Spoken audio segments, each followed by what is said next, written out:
Beeman's talking with Steve. Looking for canning supplies? Look no further than Beeman's. Matt, we have a great inventory of lids and jars. Not so great on canners right now, but we stock jars from 4 ounces to half a gallon, so we got a great selection of those. Lots of wide and regular mouth lids to boot. We have lots of new kitchen gadgets too, gift sets and towels and all sorts of things. In giftware, we have a great selection of baby gifts, so check us out. Beeman's Variety on the Kenai Superhighway in Solana. This week's money-saving specials from your hometown proud family at Country Foods. Come in and get everything you need for your 4th of July celebration. Bone-in ribeye steaks are only $7.99 a pound. 73% lean ground beef is buy one, get one free. 1-pound packs of bar-ass jumbo frakes are $1.59. And 4-ounce lobster tails are only $6.99. Heinz grill packs are $9.99. Western Farms 8-count hot dog and hamburger buns are $1.49. And 36-count Pepsi Club Pack products are $19.99. Produce has cherries for $1.99 a pound. Beef steak tomatoes are $1.69 a pound. And 4 packs of corn on the cob are only $3. Country Foods on Willow Street in Kenai. Hello, this is Belinda with Gentle Dental. Are you looking for a brighter smile during this wedding season? Stop in for our professional grade show kits and whiten in the comfort of your own home. Don't lose track of time with our long summer days and get the dental care you need. Join our dental family. Anxious? No worries. Our name says it all. Hablas español? Nosotros también.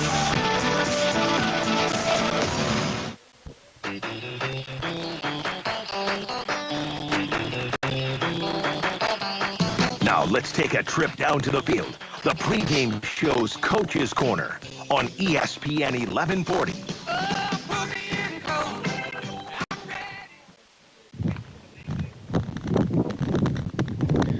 Welcome back to the Sweeney's pregame show. I'm Nick Sorrell, and this is the Coach's Corner. I'm here with Oilers skipper Larry McCann. Coach, quite an offensive display last night. I gotta ask, was that a player-driven change, or was there a conversation with coaches that had players turn that hitting approach around? Well, I mean, we just kind of reiterate what we've been saying since the beginning, and sometimes it takes a while for the kids to try to figure it out. I try to explain to them here that if you hit the ball in the air, the ball isn't going, you're going to be out. So you got to hit the ball line drive, which is usually what we teach, but I don't know, in the big leagues, it's not what they do nowadays. They're happy with guys striking out 200 times. They can hit 40 home runs. But with here, put the ball in play. You got to put the ball in play, give yourself at least a chance for them to make an error. They got to catch the ball and throw the ball like we said in the past. And, you keep the ball line drive and on the ground, you got a chance. So we kind of did that yesterday, and, we had a couple gap shots, so that kind of helped. We got some hits with runners in scoring position, and, they gave us a couple on some miscues, kind of like what we've been doing in the past. If we protect the baseball and we throw strikes, most guys get themselves out, and so we have a chance. But, we walk guys and we don't make plays behind the pitchers, and, the pitcher's not throwing strikes. Everybody's on their heels, and then they do hit a ball, and just it's just a recipe for disaster. But I thought we started swinging the bat well, and we've been swinging the bat pretty good. We've been out hitting most of the teams we play, so I'm pretty happy with, where we're at right now. Hitting with guys on second and third last night was definitely a big jump up. That was nice to see. So Ty Correa continues to sizzle on the mound. He started to struggle a little bit in the 4th inning last night, but he quickly finished off the Monarchs after your mound visit. Can you share with me what you had to say to him? Well, I just said, hey, throw the ball right down the middle. They'll get themselves out. And he threw a strike, and the guy hit a ball, and he got himself out. One pitch. I loved it. So Monarchs catcher Salinas had 2 runners that he threw out on Wednesday night.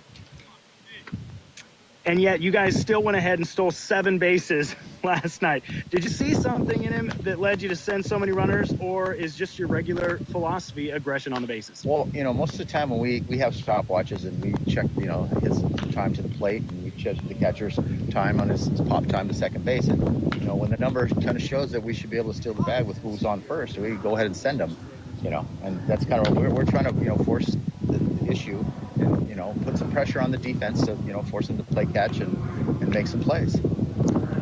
Love it. Who's your starting pitcher tonight? Sammy Silversmith. He's going to be starting tonight, and I look for him to have a good night, and we'll see what happens. If we swing the bat and score some runs for him, hopefully, we should be successful.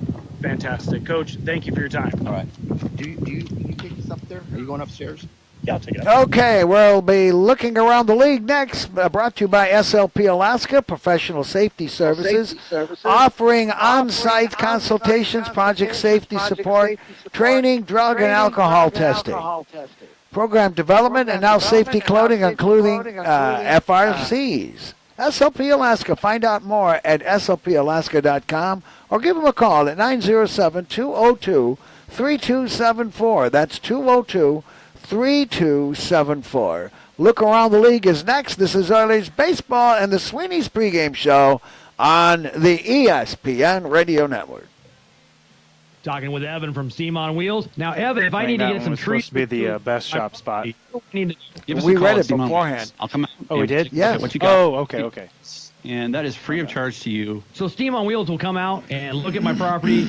Is the estimate? Absolutely. It's no obligation to you whatsoever. We'll just come out. We'll have a conversation on what you would like done. I'll give you a price, and we'll go from there. Evan, how do we get a hold of you? Give us a call today at 907-262-3240. Steam on Wheels. Are you tired of your car sounding like a flock of honking geese? Worry no more, because Dan's Automotive is here to save the day. Located on the Sterling Highway right next to Napa Auto Parts, Dan's Automotive is your one-stop shop for all things car-related. Whether you need a tune-up, an oil change, or a friendly chat about your engine's dreams and aspirations, Dan's Automotive got you covered. Their phone number is easy to remember as a clown riding a unicycle while juggling rubber chickens. Just call 907-420-0416.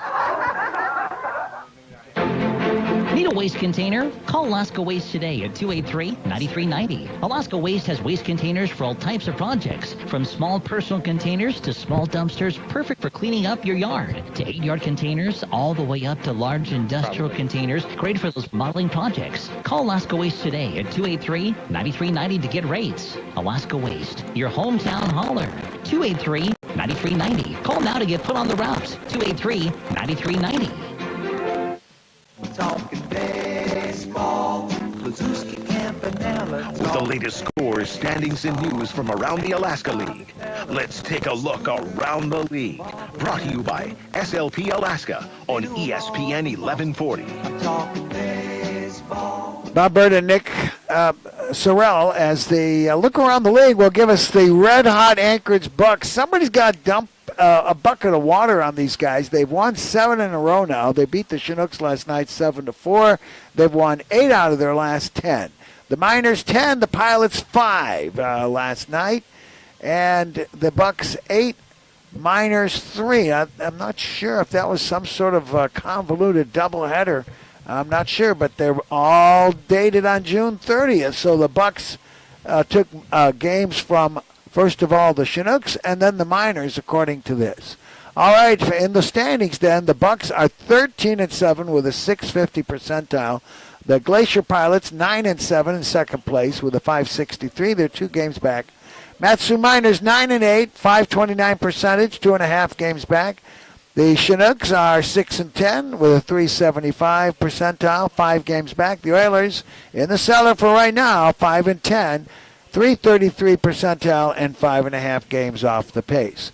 For the players of the week, well, there were Nick Fraginalis, Lex Budiker, Grant Richardson, Steven Lanica, Theo Forshey of the Oilers, Aiden Gonzalez, Logan Hurd, Austin Young, and Colby Gromich. Those are the players of the week for the ABL as we take this look around the league, brought to you by SLP Alaska.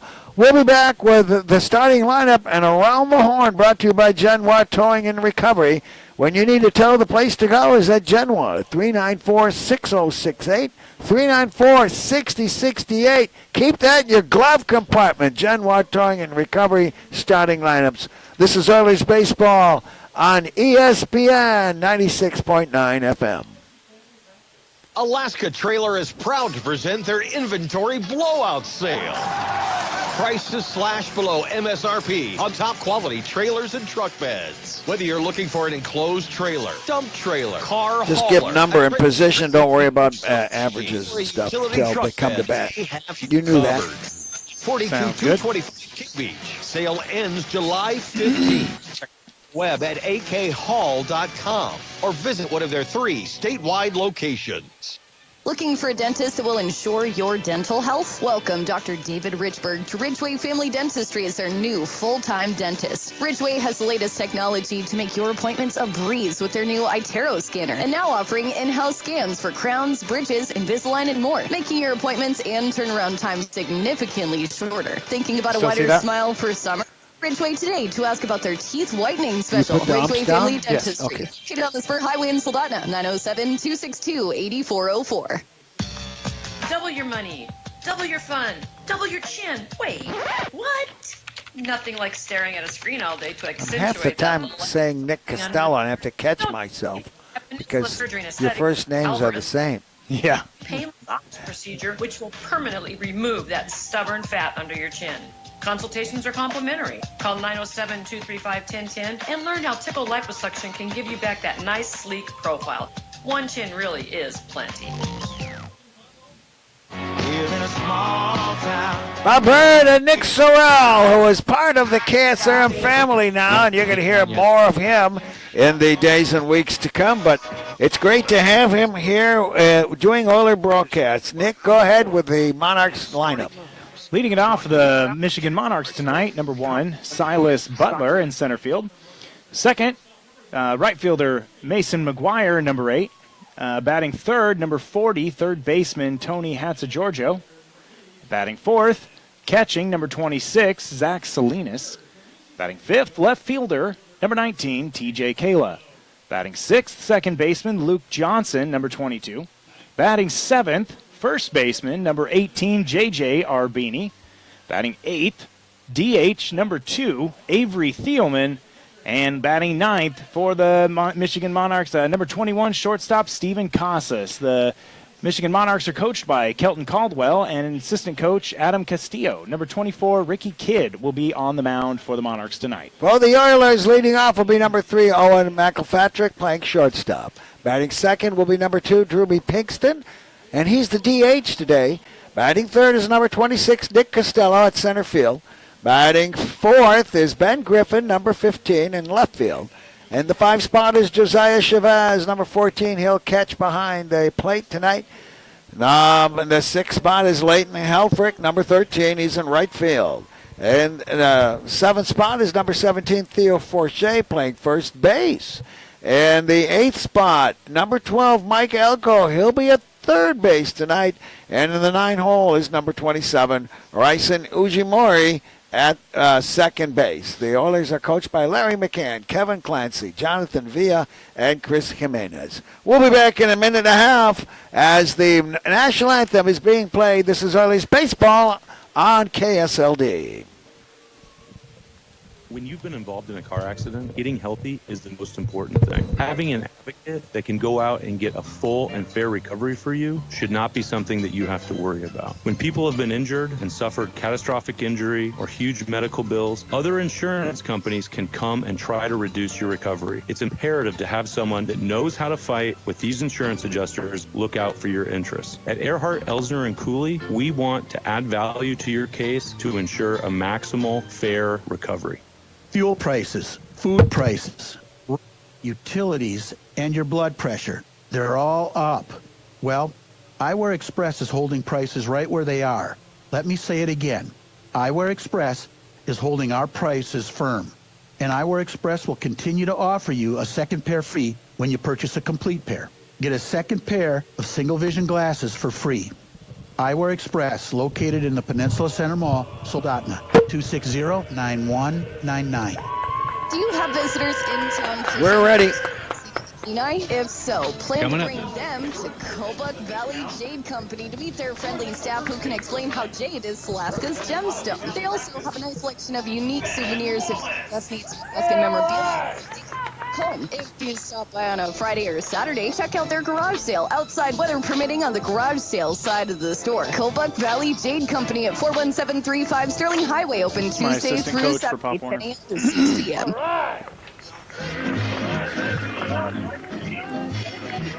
All right, we are ready to roll here as the Peninsula Oilers are taking the field. They're in their white jerseys tonight. I predict they'd go black back-to-back in order to keep a winning streak going. Well, let's see what happens. They're in red trim And the Michigan Monarchs also are in white, but they've got green and black trim. Let's take a look at the umpires, Nick. So behind the plate tonight, we'll have Al Hull. He called the game not last night, but the night before against the Monarchs. And then in the field, we'll have Felix Martinez. He was behind the plate last night, moving out into the field tonight. Been happy with these two. They're local products for a long time, and they did a great job the last two games, in my opinion. All right, so let's set the defense for the Oilers. Elko is at third, McElpatrick at short, Uchimori at second, and Forshea at first. Griffin is in left field, Costello in center, and Helfrich at right, and a battery of Silversmith and Chavez. Monarchs breaking batters 1, 2, and 3. Silas Butler, Mason McGuire, and Tony Hatzigiorgio will be their first batters to the plate. The right-hander, Silversmith, was snake bit his first time up. He didn't get past two batters, and that was over the controversy, which was practically all the result of the umpires. And we've discussed it on my show, but we've also discussed it here, and we won't hash it over again. All right. Coming to the plate now is Silas Butler. Playing center field is a .324 hitter with 3 RBIs. Butler will bat from the right-hand side. And, Nick, we have got what I would call typical Oiler weather, and that is a spanking breeze, not overly strong, but a steady breeze coming in from right field. It's cool. Game time temperature about 54 degrees. And high pop-ups are going to blow from right to left here. Here's the first pitch of the game. And it's strike at the letters. Fastball. Curious to see how this defensive lineup plays out tonight. Next pitch. And foul ball to the right, brought to you by the Walden brothers that can customize just about everything in clothing. 394-5510. We have a glare problem as well on balls hit to the right side of the diamond. Here's the pitch. And there's an example right there. I just glancing at the players and even the batter, and I knew that one off to the right side. We used to have a roof here, and of course it's not been replaced since a windstorm blew it off. About 7 or 8 years ago. Here's the windup and the 0-2 pitch. Blown away, and it's 1-2. Silversmith has curly locks going well onto his shoulders. Here's taking the signals, and he goes to a windup. Swing and a miss. And a little bit dirty. They put the tag on him, and that's a good way to start this game with a strikeout, 1 dead. Yeah, a lot better than I'm sure Silversmith would say than his last outing, where he was not granted the time to get those his warm-up in, and so struggled, walked a couple guys. Good start. Mason McGuire is the next batter, and he'll take low for ball 1. McGuire plays right field, batting .333 with an RBI, maybe more. The RBIs have not really been updated for either team in these non-conference games. Next pitch is high, and it's ball 2.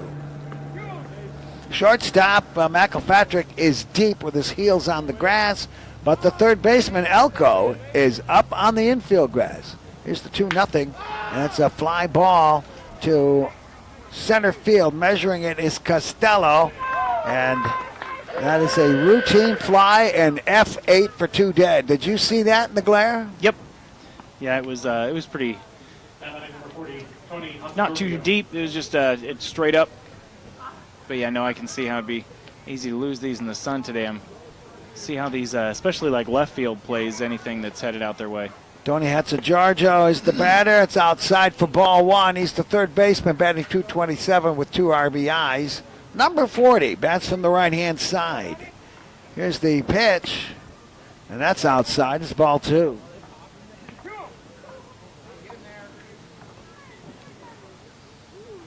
Sam Silversmith on the hill for the Oilers. There's the next pitch, and 3 straight balls. I think that one was low, and it's a 3-0 count. That's a Georgia. Waits patiently. Here's the windup. And he does not get that call. It's a 4-pitch walk with 2 outs here in the first. Yeah, I don't know that I would call that a bad set of pitches. I mean, those were all close, just a little bit off. I don't know if I disagree with any of those calls, but that's going to bring up Zach Salinas. Salinas, thank you, is the catcher, batting .286 with 5 RBIs, and he's a left-handed slugger. Number 26, stepping into the batter's box. That's a Giorgio, edges off of first, not a big lead.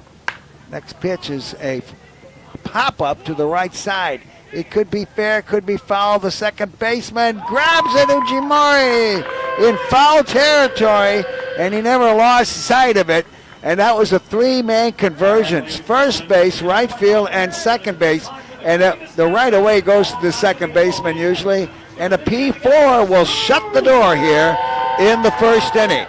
All right, no runs, no hits, no errors. A walk and 1 man left. We're going to the Oiler half of the first inning. The score is the Monarchs 0, and the Oilers are now coming to bat. This is Oilers baseball on KSLD 1140. People here are enjoying their coffee. They're reading articles and checking email. But one person here is thinking about a patient that would benefit from innovative treatments for their spine. Another about how to deliver even faster life-saving stroke care. Here is Central Peninsula Hospital, where dedicated experts are on the front lines of medicine. Central Peninsula Hospital. What we have here is amazing. Personalized, healing. Upgrade your vehicle. Wondering if I can see the ball better moving into this side. Can you see those balls hit to the right side, Mike? Right. No. Line of top Okay. audio gear from trusted brands like Alpine, Kenwood, Rockford Fosgate, JBL, and JL Audio. And they now offer Lumar window tinting. Safe and Sound is your one-stop shop for custom sub boxes. Their experts will design and build the perfect enclosure. I'm going to stand behind you, see if that helps. Summer sale at Safe and Sound, conveniently located across from Beeman on the Spur Highway in Solana.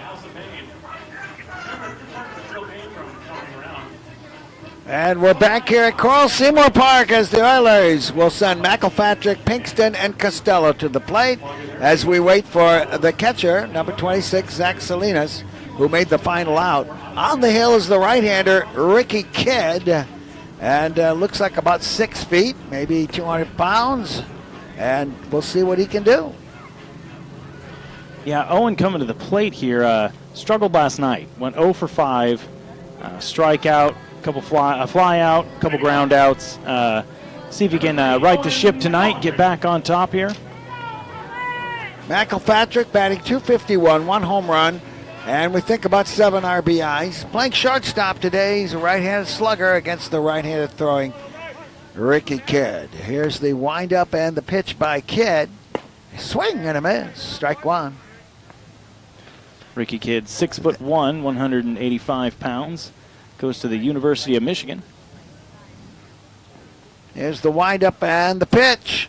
And a ground ball deep short. It's going to be very hard. A long peg. They won't make it. It's an infield hit right away here from McElpatrick. A gallant effort by Casas. Deep at short. He made a fine throw, but it was just too deep. He's out there towing the outfield grass right there at the lip. I think he didn't intend to go down on a knee. I think he slipped down, so he... Here comes Pinkston, the DH today, batting about .240. And they come up to the infield grass at the third base position. There's the bunt, and it's a beauty! The third baseman handles it, and he gets him. But Pinkston does the job, and credit given to Hatzigiorgio as he came in, handled that on the run, and the sacrifice is effective here for the Oilers. Yeah, hats off to Hatzigiorgio. Getting in on that ball so fast, he didn't even have to barehand it. Was able to play it with his glove and still get the out at first. Monarchs have Hatzigiorgio, Casas, Johnson, and Arbini. The infield, third to first, Kayla, Butler, and McGuire. The outfield, left, center, and right, and a battery of Kidd and Salinas. And the batter now is Nick Costello. Oilers' leading hitter. Here's the first pitch to him. It's a curveball, and it drops in beautifully for strike one. Costello, 390 hitter thereabouts with 1 home run and 7 RBIs, nailing down center field. Bats from the left-hand side, and Kidd flexes to a squat. Here's the next pitch. It's high. That was a bit strange. He came to his set and then went down into a squat and then came back up and threw. Second base, heels on the grass. There he goes again. Here's the stretch. 2 looks at second and the pitch. That misses outside, and it's 2-1 to Costello. Not taking much of a lead is McElpatrick, but it would appear Kidd is overly concerned about him, but they saw the Oilers steal like pirates yesterday. Here's the pitch, off speed, and it drops in there. This kid's got a curveball. He's dropped 2 beauties in there. Wow. Yeah, that has an absolute, just a huge arc, tons of break on that, and I'm watching, and he's not even really slowing his arm speed down very much at all when he throws that curveball. That's a great skill for a pitcher. 2-2 the count. Here it comes. That's fouled off to the left. Brought to you by the Waldron Brothers. Go to waldronbrothers.store if you want a customized t-shirt or tank top. Brothers is abbreviated BROS. Ball 2, strike 2 to Nick Costello. Here's the stretch, the squat, and the pitch. It's a ground ball to the right side. It's going to advance the run. He bobbles it and gets him just in time as Johnson bobbled the ball, picked it up easily, and advances McElpatrick to third on a 4-3 putout. Productive out there for Nick Costello. Puts the leading run 9 feet away. Griffin, a right-handed slugger. Batting cleanup today, left field today, 280 hitter, 1 home run, 6 RBIs. The first pitch to him is high for ball 1. Ball 1, the count on this dazzling bright evening here on Alaska's fabulous Kenai Peninsula. Next pitch is high, and it's ball 2. Wherever you are, whatever you're doing, thanks for tuning in. It is a 4-day 4th of July weekend here. Here's the stretch, the squat, and the pitch. That one's high. Yeah, he does have that really interesting motion when he's in the stretch. That He didn't big do that squat. the first pitch. I don't think so. Maybe I missed it. I think he was pitching from the windup, wasn't he? Well, I'm talking about once there was a man on second. I don't get the squad. Never seen that before. Here's the 3-0. That's right down Broadway, and it's 3-1. Griffin had a decent night at the plate last night. He went 1 for 2. 2 singles and a base on balls. So actually that'd be... Here's the pitch, and it's fouled off to the right out of play. And it's a full count. Ben Griffin with an RBI waiting for him at third base. Ricky Kidd goes to the stretch. Here's the full count. And fouls this one out of play. We'll reload on the full count. Ball 3, strike 2. On third base is Owen McElpatrick. A single, a sacrifice, and a fielder's choice got him there. Here's the count and the pitch. Ground ball fouled on the third base side. Maybe about 3 feet foul. Was not sharply hit. I got to say, I think this is the nicest day that we've had here at Coral Seymour so far this season. No question about it. Once again, the full count pitch with a runner on third, and that's fouled off. This is going to be rated a good at bat now. Yeah. Okay. A lot of foul balls, wasting the pitches. I'm going to look for a curveball. He's got a good enough curve. He can drop it in for a strike. Here's the stretch. Here it comes. And a ground ball foul again down the third base side. I think that's what he saw. Yeah, Griffin spoiling another pitch there. That was a good pitch by Kidd. Right, jammed him a little bit on the inside, and but Griffin just showing some real prowess at the plate, staying in this at bat. Once again, it's 3-2 with a runner on third. 2 dead. Here's the pitch. And it's a ground ball. Guess what? It's fouled down the third base side. Now he's going to come in with heat. High fastball. I'm looking high and or possibly outside. I mean, he goes inside on him 3 pitches in a row. He may try and get him off his rhythm and go outside with something fast. I think that's smart. We'll see how prescient you and I are. Once again, here's a full count pitch to Griffin. And he fouls this one off his foot. Doesn't even leave the batter's box. Are you counting pitches here? Yeah, this is 10 pitches now for this at bat. That pitch count, well, it's brought to you by Everybody Rides. Stretch. Pitch. High, ball 4. Sooner or later it's going to happen. The pitch count brought to you by Everybody Rides again. Give them a call at 260-3053. We now have runners on the corners. An 11-pitch walk squinched out by Griffin. And Josiah Chavez is overdue to make some offense. I like his work behind the dish. He's got runners on the corners. Look for Griffin to take off. There he goes, and he swings at it. I'd have let him go to second base. Maybe it was a hit and run. They may have had the hit and run on there. Josiah struggling just a little bit last night. A couple strikeouts, a ground out, and a base on balls. I know that at least one of those strikeouts he was pretty upset with. I think it was the first one of the night. So that's 188 with 3 RBIs. Runners on the corners. It's a strike 1 count. 2 dead here in the first. There's the pitch. Low, gets away, and I thought maybe that McElpatrick was going to break for the dish, but it did not go very far up the first base line. But taking second base, of course, was Ben Griffin. And it's 1-1 count. Yeah, probably a little early in the game to take chances. All right, righty on lefty matchup. Come on, Josiah. All we want is a little hit. 2 fat RBIs, and it's high. And they'll go ahead in the count. 2-1. Yeah, now 2 runners in scoring position. This is where the Oilers were struggling until yesterday. So let's see if Josiah can drive these in. Ball 2, strike 1. The left-hander swings, fouls it off, and it's 2-2. Chavez batting from the left, and Kidd dealing from the right-hand side on the hill. Ball 2, strike 2. 2 runners in scoring position, 2 dead here in the first. There's no score, and that's fouled away. I'll tell you what, my guess is Kidd has got movement on even his straighter pitches. And because they are just fouling off a lion's share of pitches here. Ball 2, strike 2. It's a tough pitch now for Chavez.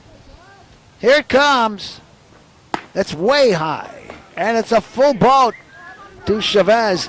Well, if the Oilers are doing anything, they are getting Ricky Kidd's pitch count up high for a first inning when there's nobody having crossed the plate yet. Ball 3, strike 2.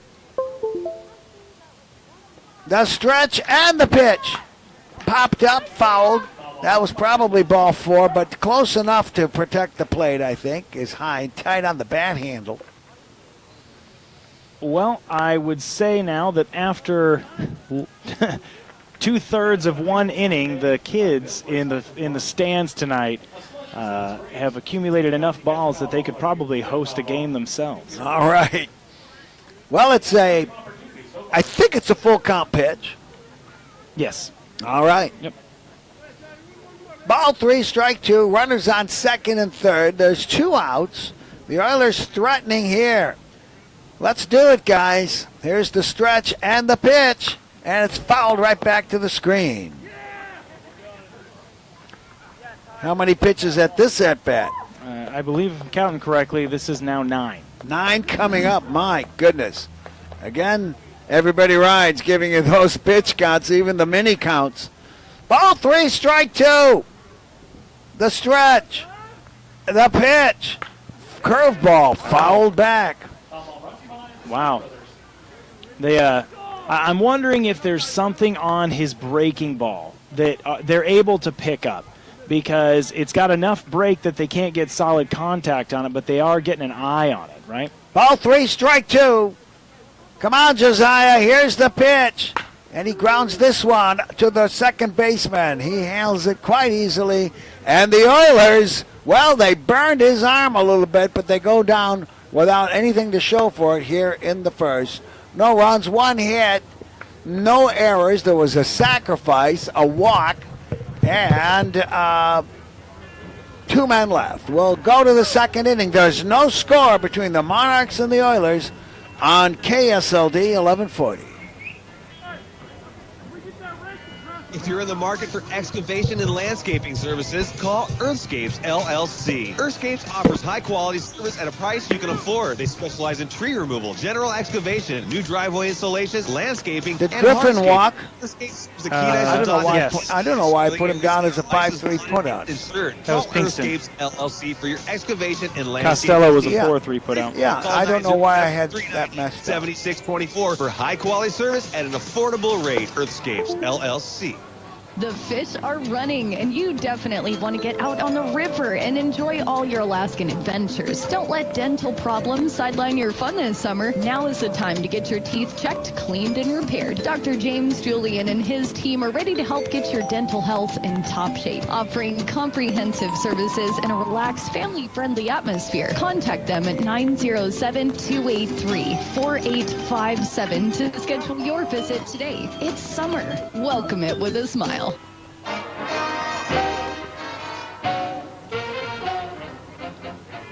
Bob Bird and Nick Costello here as we go to the top of the second. The Monarchs, no runs, no hits, and 1 man left. The Oilers, no runs, 1 hit, and 2 men left as we go to the second inning. A dazzling, bright evening here. KSRM and its sister stations, KSLD and its sister stations, and the KSRM radio group are the recognized leader in broadcasting sports in Alaska. And here's a line drive, a ground ball to the left side. It's an outstanding play by Elko, as we expect from him at shortstop, and he just saved a single right there. Yeah, and that's what we were talking about earlier. So Coach McCann opting to go with a defensive formation of Elko at third, McElpatrick at short, and then moving the regular third baseman Forshea over to first. So very solid infield here. Here's Luke Johnson. Takes high for ball 1. Luke Johnson bats from the left-hand side, playing second base. 167 average with 2 RBIs. And he takes a strike at the knees. KSLD and the KSRM radio group, the recognized leader in broadcasting sports in Alaska, with over 250 broadcasts a year in baseball, football, hockey, basketball, and other sports. Ball 1, strike 1. Here's the pitch to Johnson, and it's 1-2, the strike at the knees. Silversmith looking very, very steady thus far. Right-hander goes to a full windup. Here's the pitch. Swing and a miss. And that will be his second strikeout. As we'll move with 2 outs now to J.J. Arbini. He's the first baseman, batting 100. 1 RBI to our knowledge. He is tall, as you would expect a first baseman to be. Bats from the right-hand side. Silversmith deals, and it's low for ball 1. Silversmith kind of reminds me a little bit of, you remember Tim Lincecum? I do, yes, with a hairdo indeed. Here's a fly ball to the, I believe, right side. It's a foul ball brought to you by the Walden Brothers. 394-5510 for customized T-shirts. Pitch! Oh, he got him with a good curveball there, didn't he? That was a nasty, nasty curveball. Now, Lincecum had that late arm action like Silversmith does here. 1-2 pitch, swing and a miss. He They're going to have to throw him out at first. And they do. And it's a high throw. And that will retire the side as Silversmith now has 3 strikeouts and 6 batters, the 7 batters that he's faced. No runs, no hits, no errors, nobody left. Let's go to the Oilers second. There's no score here on ESPN 1140 and RadioKenai.com. Do you believe our local Kenai Peninsula residents deserve exceptional health care? We sure do. That's why we're excited to welcome Heather Moon, our team's newest nurse practitioner. She is ready to serve her Do you local want to switch seats? immediate availability. It doesn't help me much. I'm going to keep looking behind you. It helps me a little. And can't wait to serve you. Call our office at 907-313-4569 to book with her today. You know, I'd rather be in the center position at the press box, but it would be terrible because it's right by the door. There'd be too much traffic and noise coming in and out. Call Hot Rocks Asphalt Paving at 907-420-4729. Todd has over 20 years of construction experience and will ensure your job is done to the highest level possible. Whether you need a driveway, a parking pad, a sidewalk, or a parking lot paved, or just need repairs to your current asphalt, Hot Rocks Asphalt Paving can do it. Call 907-420-4729 or find them on Facebook. Hot Rocks Asphalt Paving.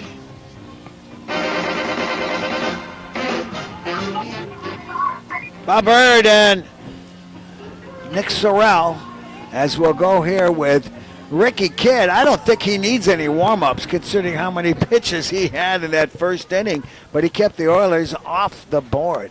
Now, and with Silversmith's efficient work in the top of the second, Kidd got about a 12-second break in between being on the mound. Leighton Helfrich, boy, he was scorching hot yesterday. 3 for 4, 3 RBIs, and 4 stolen bases. Batting .278 with 6 RBIs, and he'll follow this one to the screen. Strike one. Helfrich playing right field today. Batting .278 with 7 RBIs. There we go. And here's the windup and the pitch. Swing and a miss. Surprise, surprise. A foul ball to start off the at-bat. Brought to you by the Walden Brothers, 394-5510. It's 0-2 on Helfrich. Here's the windup. Swing and a miss. He goes windmilling down in 3 pitches. Yeah, none of those swings really very close. First strikeout for Kidd. Theo Forche playing first base, .278 with 6 RBIs. Bats from the left side. Here's the righty on lefty matchup, and it's low for ball 1. That's the Georgia Casas, Johnson, and Arbini, the infield third to first for the Monarchs, and Kayla, Butler, and McGuire, left, center, and right. Here's the pitch inside, and it's ball 2. Oilers 9-4 winners last night, 6-4 losers the night before. Here's the wind-up by Kidd. Low, ball 3. Forche, the normally plays third base, moved over to first base tonight. We speculate that's probably for the bat. Here's the next pitch. Taking all the way. Oh, whoa! That sure looked high, but it's 3-1. Ball 3, strike 1. Here it comes. That's a strike on the outside corner at the letters. That was lower than the last pitch, and it's a full boat. Forche probably thinks I should be on first base by now. Here's the pitch, and he swings at this one, pops it up to the left side. Hatzigiorgio right near the line, takes it, I think, in foul territory. And it's a P5 instead of a base on balls. 2 dead, but that's what the Oilers like. 2 out, nobody out rallies. Mike Elko coming to the plate. He's already looked good at third base today. Batting at 179, but a team-leading 12 RBIs. Still an amazing thought. Bats from the left side. There's the first pitch to him. And I don't know about that. It's a ball. Sure looked good to me. Ball 1. Ricky Kidd on the hill. Here's the pitch. Low. And it's ball 2. Yeah, Kidd doesn't use that flexing the knees motion when he's pitching from the windup here. So interesting. It's a good observation, Nick. Here's the pitch and a foul ball. It's going to go out of play to the left. And it's 2-1. Breeze coming in from right field. It will diminish, I'm sure, by the time we get to the later innings. Popped up, and it's 2-2 out of play. Ball 2, strike 2. This is an amazing amount of foul balls for no hits. I agree. Here's the 2-2 pitch. It's high and a full count. The hit. first shadows are now creeping out on the right field. They'll get longer. They'll wind up on the full count pitch. And we'll probably have 6 or 7 foul balls here before this at-bat's over. Yeah. I see Coach McCann has Ty Correa, who pitched last night, running fresh balls out to home plate umpire Al Hall. Correa getting a workout. And here's a line drive. It is a fair ball on the left field side. He's gonna try for 2, and the left fielder falls down. And it's a 2-out double for Mike Elko here, right down the left field line. And the Oilers, again, with 2 outs, have got a threat here. That's an exciting shot by Elko. Yeah, that was a really great one. Started off heading right toward the left fielder, TJ Kayla, tailed away from him, dropped just inside the line.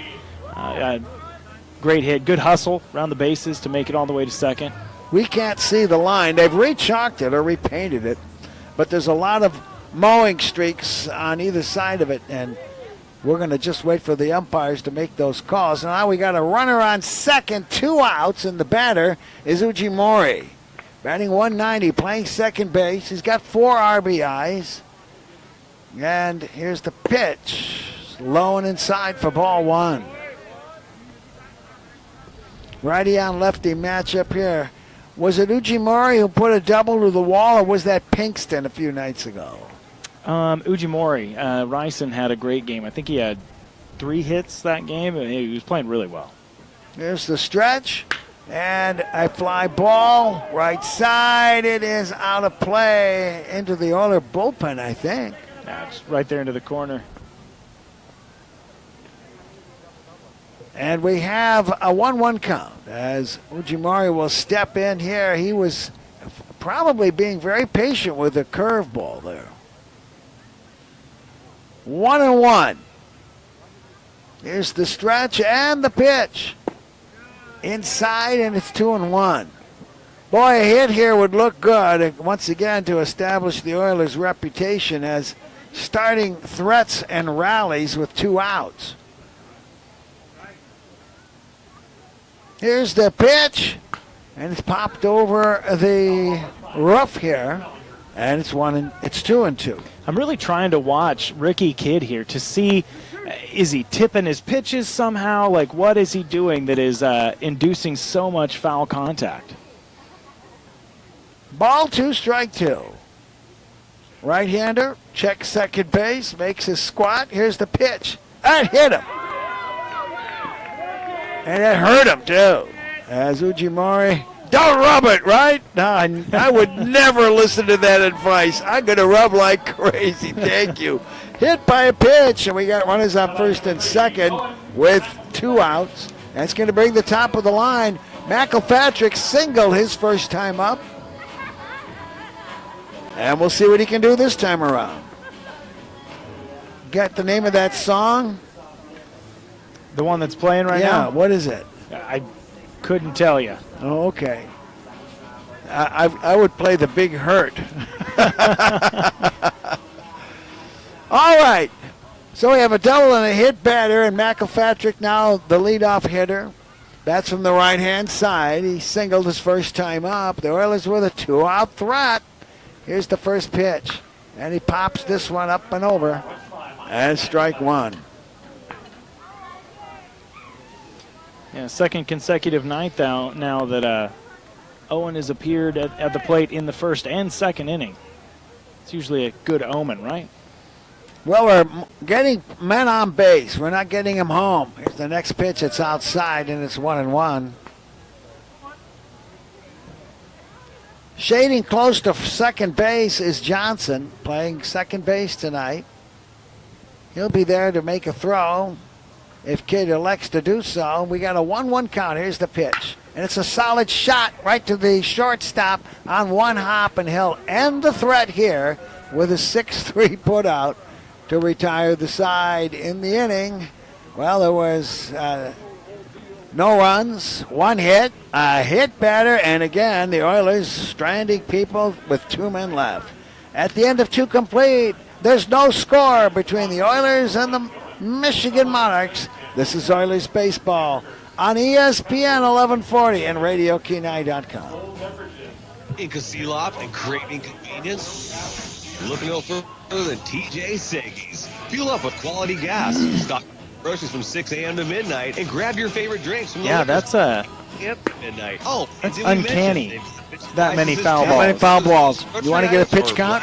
Yeah. TJ All right. Seggies has you covered. But in the And best meantime, part, the Crip staff it's always not a good appreciates omen that we can't by deliver. TJ Seggies today and experience top-notch service and a one-stop shop for all your needs this summer. Runners in scoring So- position, we've had 3. About the new flooring store on Cape Beach. They're called Floors Unlimited. No. 0 for 3 need already with flooring. runners in scoring position. Yeah, I went in yesterday. They helped me so much. They were so resourceful with any questions that I had. And I found out they even do kitchen and bathroom models. You'll love their easy-to-shop showroom with carpet and hard surfaces, commercial and residential. Plus, they offer service with a smile. It's Floors Unlimited. Open Monday through Saturday. Located on Cape Beach, just past KSRM. 907-420-7688.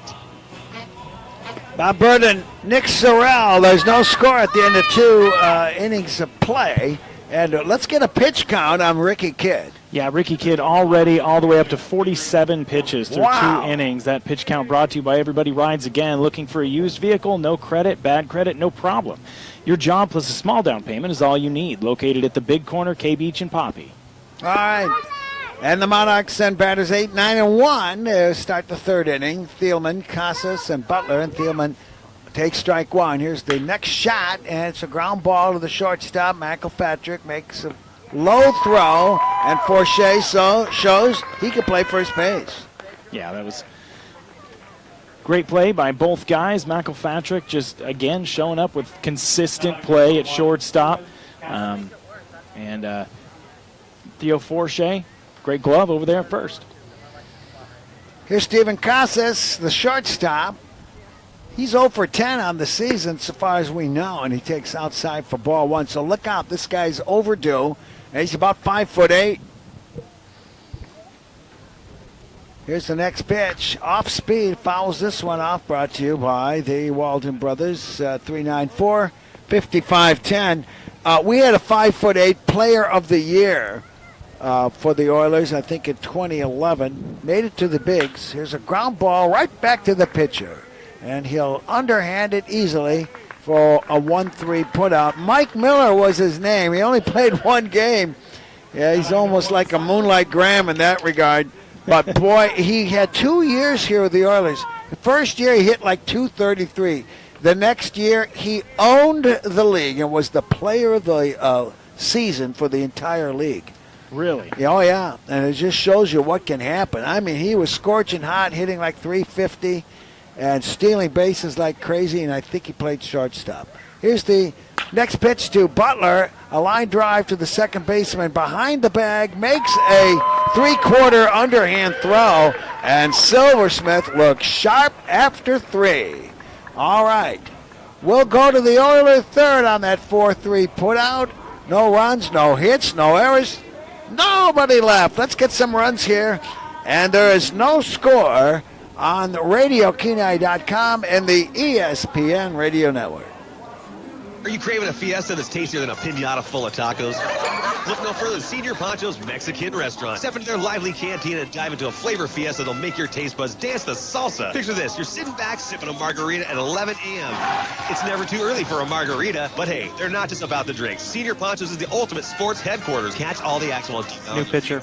Front Margarita. Proud supporter of Oilers baseball, located on the Sterling Highway. We got Binox. Pancho's Mexican Restaurant, where every bite is a home run and every meal I think is it's a 33. Yeah. Denali Isn't that Family a different Dentistry guy? welcomes Dr. Caitlin Steinbeck, the newest member Yeah, of it their is. team. Born and raised right here in Kenai, she brings I'll let you introduce them. ministry here to the Kenai Peninsula. Do you have With a their dentistry lineup? degree from the esteemed University of Washington, she's ready to make a positive impact on your smile. Tailoring treatment plans to ensure you receive the personalized care you deserve, from routine checkups. Oh, no, I've got their lineup. The hard copy that they gave us. Help you achieve a healthy and beautiful smile. Experience the difference. 907-283-0503. Denali Family Dentistry, where your smile is their top priority. Well, you got to give Ricky Kidd credit. He's being lifted here after just 2 innings with a pitch count somewhere around 50, but he didn't allow a single run when it counted. And I'm watching the side-arming new pitcher coming in, number 33. Who is that, Nick? I'm looking at their roster, and they don't have a 33 listed on here, so I'm going to have to see if I can't get my hands on their lineup card. And I'll see what I can do for you. Take it over for a minute.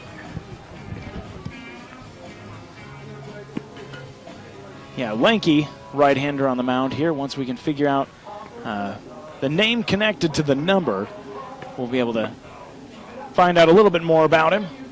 But the Monarchs doing pretty well defensively so far. They've been able to keep the Oilers from putting a run across the plate. The new pitcher is Kevin Korte. Korte. All right? And we've seen him, I think, not in a pitching position, though. In any case, he's a right-hander, and he throws a lot of sidearms. The line on Ricky Kidd, he went 2 innings and struck out 1, gave up 2 hits, hit a batter, and walked a batter.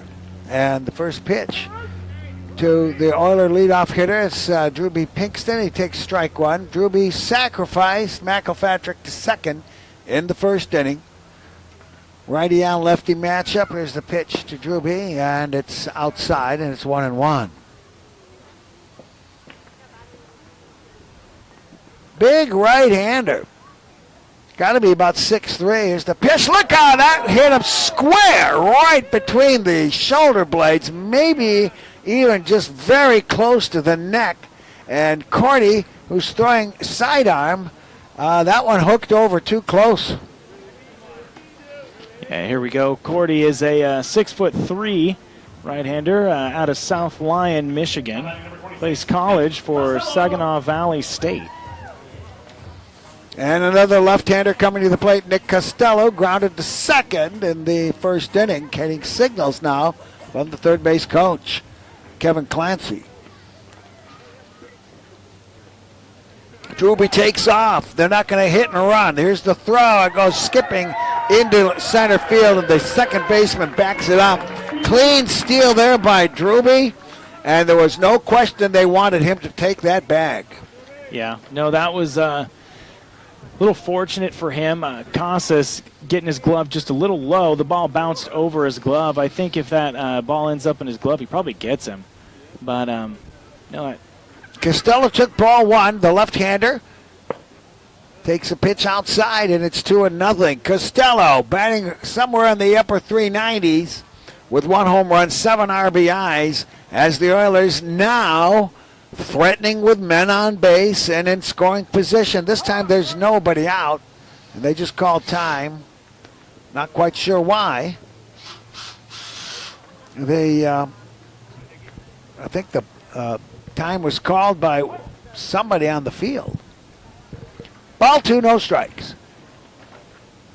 Here's the pitch to Costello way outside, and it's 3-0.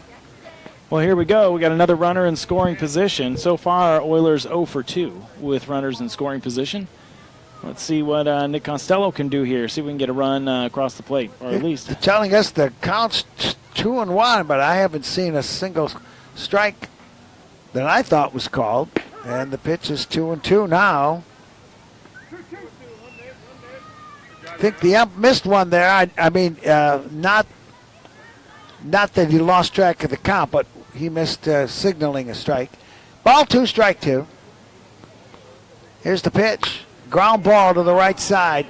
It's fielded easily by Johnson, and it gets the man to third, and with less than 2 outs. So twice now, Costello makes a productive out by grounding one to the second baseman. And now we've got a man on third base, one dead, and we're going to get this guy home, all right?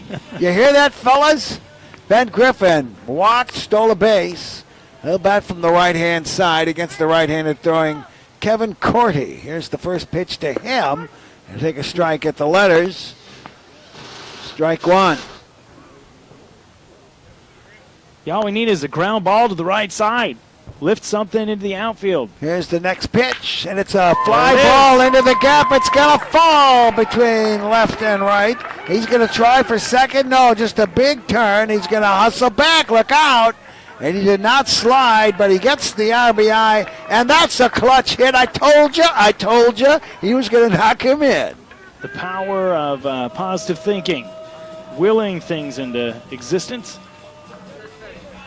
Great hit. All right, the Oilers take the lead here in the third inning. 1-0 with Josiah Chavez now coming to the plate. He had a long at-bat just like Ben Griffin did the last time up. He'll bat from the left-hand side. Let's see what Griffin does on the base pass, and the pitch is high for ball one. Ben Griffin with a clutch single. There was no question about that. It was going right into the gap, and the center fielder Butler got it on, I think, one hop. Next pitch, the strike is on the outside corner. Trying to remember if Ben advanced to second on a pass ball or a wild pitch last inning. I don't think he stole Here's that. the stretch and the pitch. Low and inside. I called it for a stolen base. Oh, you did? Oh, okay. Ball two, strike one.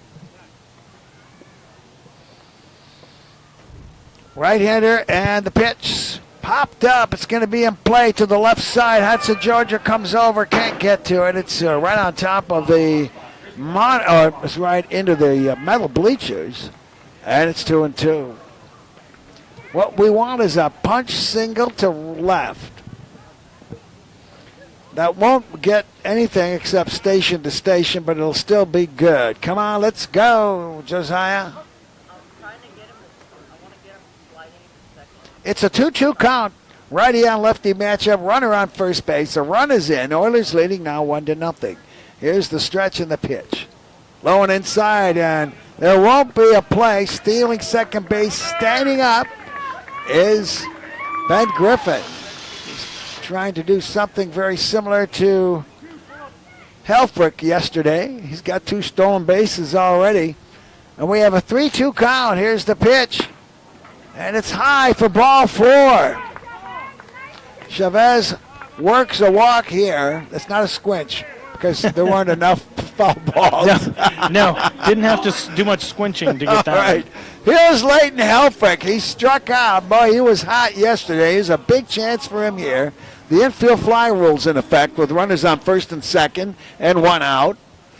Helfrich bats from the right-hand side. On first base is Chavez. On second base is Griffin. A run is in. The Oilers lead 1-0, and the strike is called at the letters. 0-1.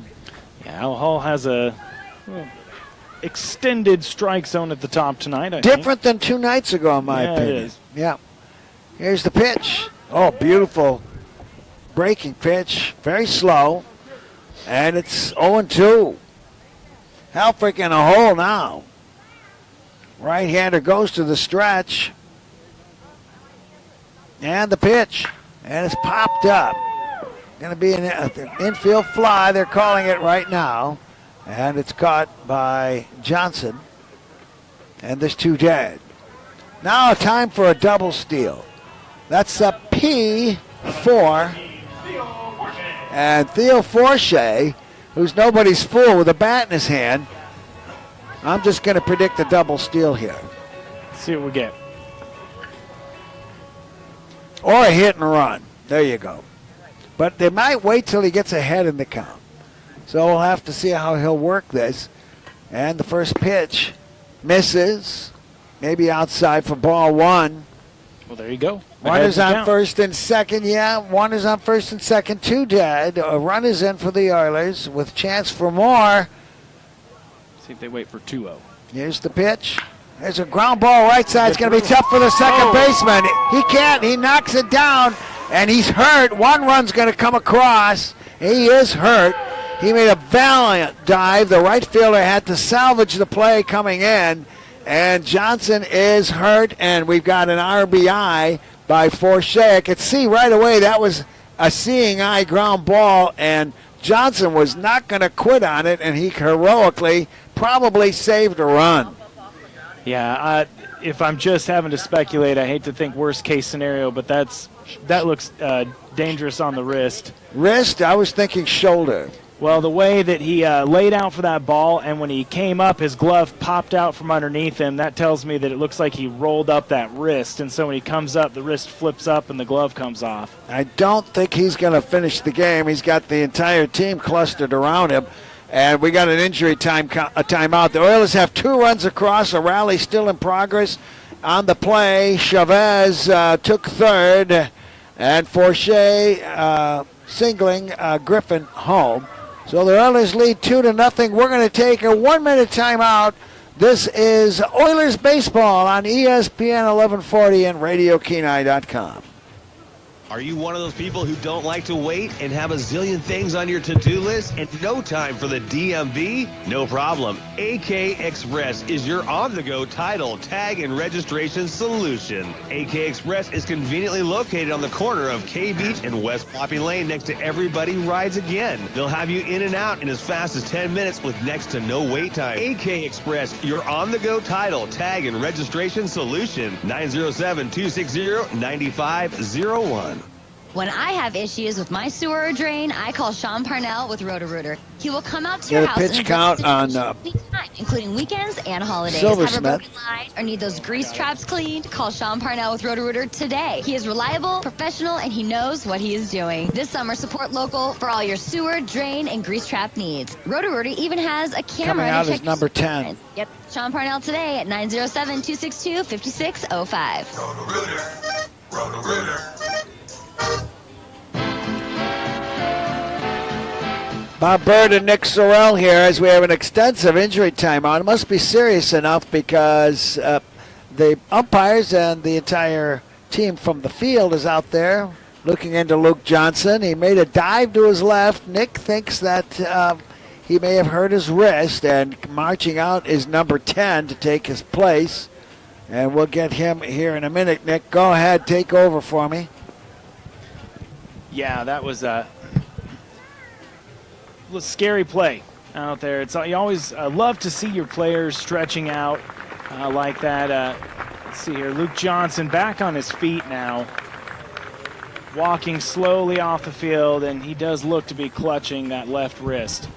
So being helped off the field or escorted off the field by his a coach and a trainer, looks like. But number 10, Cale Vincent, will take his place. And we've seen him, of course, in the other 2 games. I'm not sure what position he played. Second. Second, okay. Yeah. All right. Yeah. So let's set the stage right now, and that is the single by Leo Forshea was to the left of the second baseman, and he rolled his wrist or something worse. In the meantime, scoring on the play was Ben Griffin. The Oilers have pushed 2 runs across. The rally is still in progress with 2 outs. We're going to get some warm-up tosses as well for Kevin Cordy after this long delay. The batter is going to be Mike Elko, and he doubled the last time up down into the left field line. So another shot like that, and we'll add some more runs, all right? Elko bats from the left-hand side. We're ready to play baseball as the new second baseman is Cale Vincent. Batting from the left-hand side, runners on first and third. Here's the pitch. It's way outside for ball 1. Yeah, that's 2 hits now in this inning for the Oilers with runners in scoring position. So there we go. The trend continues from last night. Ball 1 is the count. Runner goes. It's way outside, and the catcher double clutches and thinks better of it. At this level, taking a man from third base home on a throw to second base is kind of dicey. But the catcher decided to eat the baseball. Here's the pitch, and that's outside. It's ball 3. No strikes to Mike Elko. with Ujimori on deck. So runners at second and third now. Here's the stretch and the 3-0 outside. 4-pitch walk puts Elko on base, and the bases are now juiced with Oilers. 2 runs are in, and a chance for us to really unload here. Ujimori has a real chance here to do some major damage, turn this inning into a just an absolute barnstormer. Already a crooked number on the board. Here's the pitch. Swing and a miss. Well, there was no doubt about what he wanted to do. No, he was trying to put that one in back in Soldotna. That's it. Actually, that would be Cook Inlet. Yeah, Cook Inlet. Strike 1 the count. Second baseman Ujimori and the 0-1, and a ground ball to the first baseman. He goes to his legs, and we're going to get 1 run in. Here comes a second one. He's safe, and Ujimori will stay at first. I think there's an E3 there, Nick. I'll let you comment, but the Oilers now lead 4-0. I believe that would be E3, and unfortunately Ujimori doesn't care, but he won't get those RBIs. Well, they should get, I think, at least 1, right? That, no, not with 2 outs. Oh, you're right. Yep, 2 outs. But who cares? Well, this is a team sport. We got runners on first and third. 4 runs are in. You put your bat on the ball. I don't know, Nick, did you see that as a hot grounder? It wasn't slow. I'll say that. I don't know that I'd call it a scalded grounder or anything. I mean, it's very playable for Arbini over there at first base. I think he just kind of punted it a little bit off the heel of the glove. McElpatrick is the 9th batter to the plate for the Oilers as they have gone up 4-0. And a very long 3rd inning. Here's the pitch. High. Runner takes off. They're going to try and get him in a rundown. Now they're going to try to score a run, and that will count. They get him, but the run counts. You bet it does. And Al Hull knows it. That was smart baseball. As coming in as Mike Elko, and picked off of second base was Ujimori, and he ought to get an RBI for that one. 3 runs come across the plate for him in that inning. All right, for the Oilers, 5 runs on the strength of 1, 2 hits. There was a hit batter, a walk, an error, and an injured player. At the end of 3 complete, the score now is the Oilers 5 and the Monarchs 0. This is Oilers baseball on ESPN. Looking for a place in Kenai that serves breakfast all day? Good news. Now well, I guess they wouldn't leave. That's no runners left on base, right? No, you're right. Nobody left on base. Flights are one of their nice catch. Your meal anything but ordinary. The brunch bar is open Monday. So then neither of those count as RBIs. Because you're right. It would have been 2 outs. You're right. I see. Yep. Nights with live entertainment for your enjoyment. The Brunch Bar is located on Willow Street in Kenai and look forward to serving you. He's responsible for 3 runs. 3 runs. Doesn't get credit for any of them. Binkley and So that's a pickoff for the 3rd out. First aid products. All great items to have at home and on the go. Take advantage of Soldotna Professional Pharmacy's MedSeek program to help organize your busy schedule. They also offer convenient is this me? Yeah. Okay. All the way to Homer. Just call Soldotna Professional Pharmacy staff to have your medication delivered to your door. I won't go right away. Soldotna Professional But Pharmacy. I'll introduce you.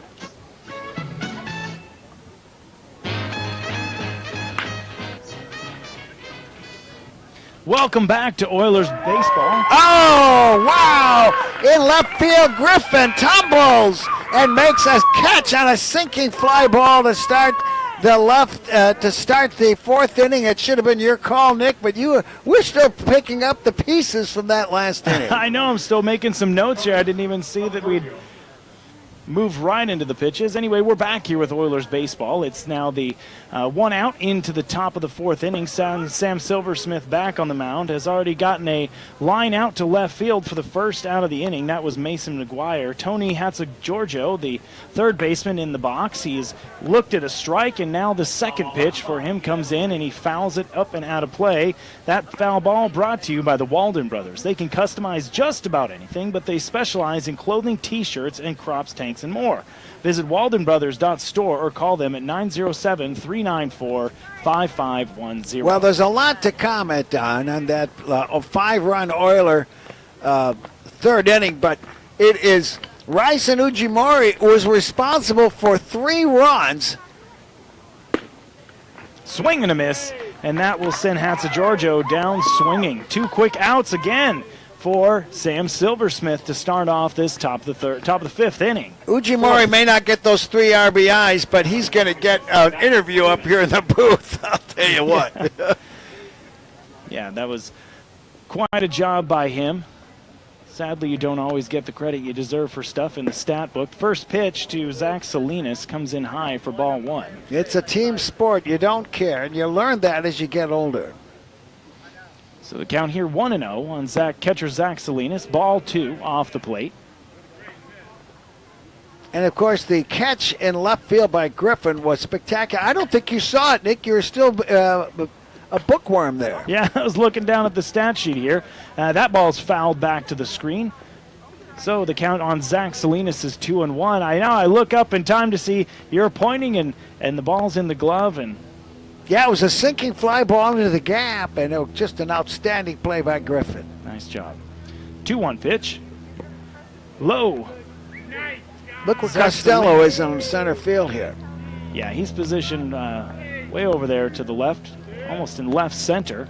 And very shallow. Very shallow.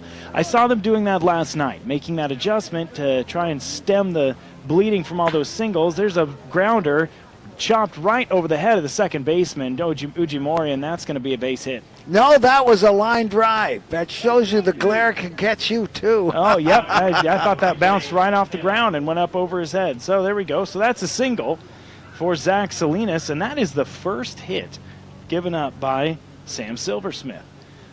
Pitching very well so far, and that'll bring up TJ Kayla, who offers at a pitch and doesn't matter. It's a called strike. So the count is quickly 0-1 on Monarchs left fielder TJ Kayla, who swings and misses at the second pitch. Home plate umpire says it was a foul tip, so the count is 0-2. Sam Smith taking along with Silversmith, looking in here. Long look, gets the sign.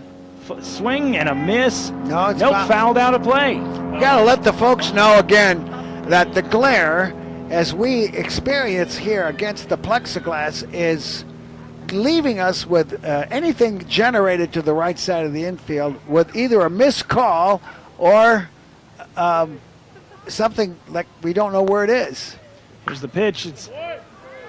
I lost that one too. Is that one up and down? It's up and over, right? yeah, Yep. it is. Another foul ball.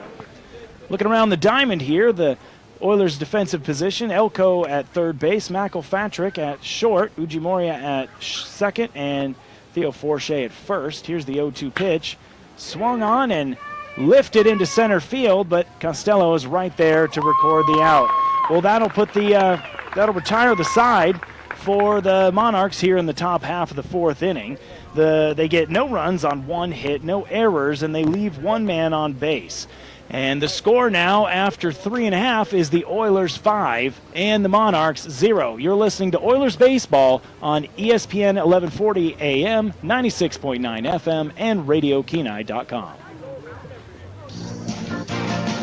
You know, I'd buy an awning. I was telling myself that years back when this first happened. With Sweeney's in Soldana, Mike is having a huge footwear sale. Large selection of boots and shoes right now are 40 to 50% off, but for a limited time, go in and get an additional 20% off that. That's right, you heard me correct. Boots and shoes at Sweeney's Clothing in Soldana, now 60 to 70% off. Get footwear for men, women, and children right now at Sweeney's in Soldana.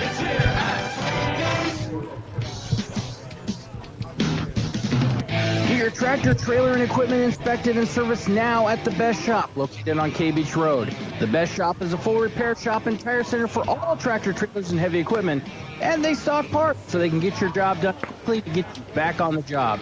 Don't miss a day of work because you won't. Call The Best Shop now to get your truck in for a DOT inspection and service. The Best Shop, 262-8785. 32. Welcome back to Oilers Baseball.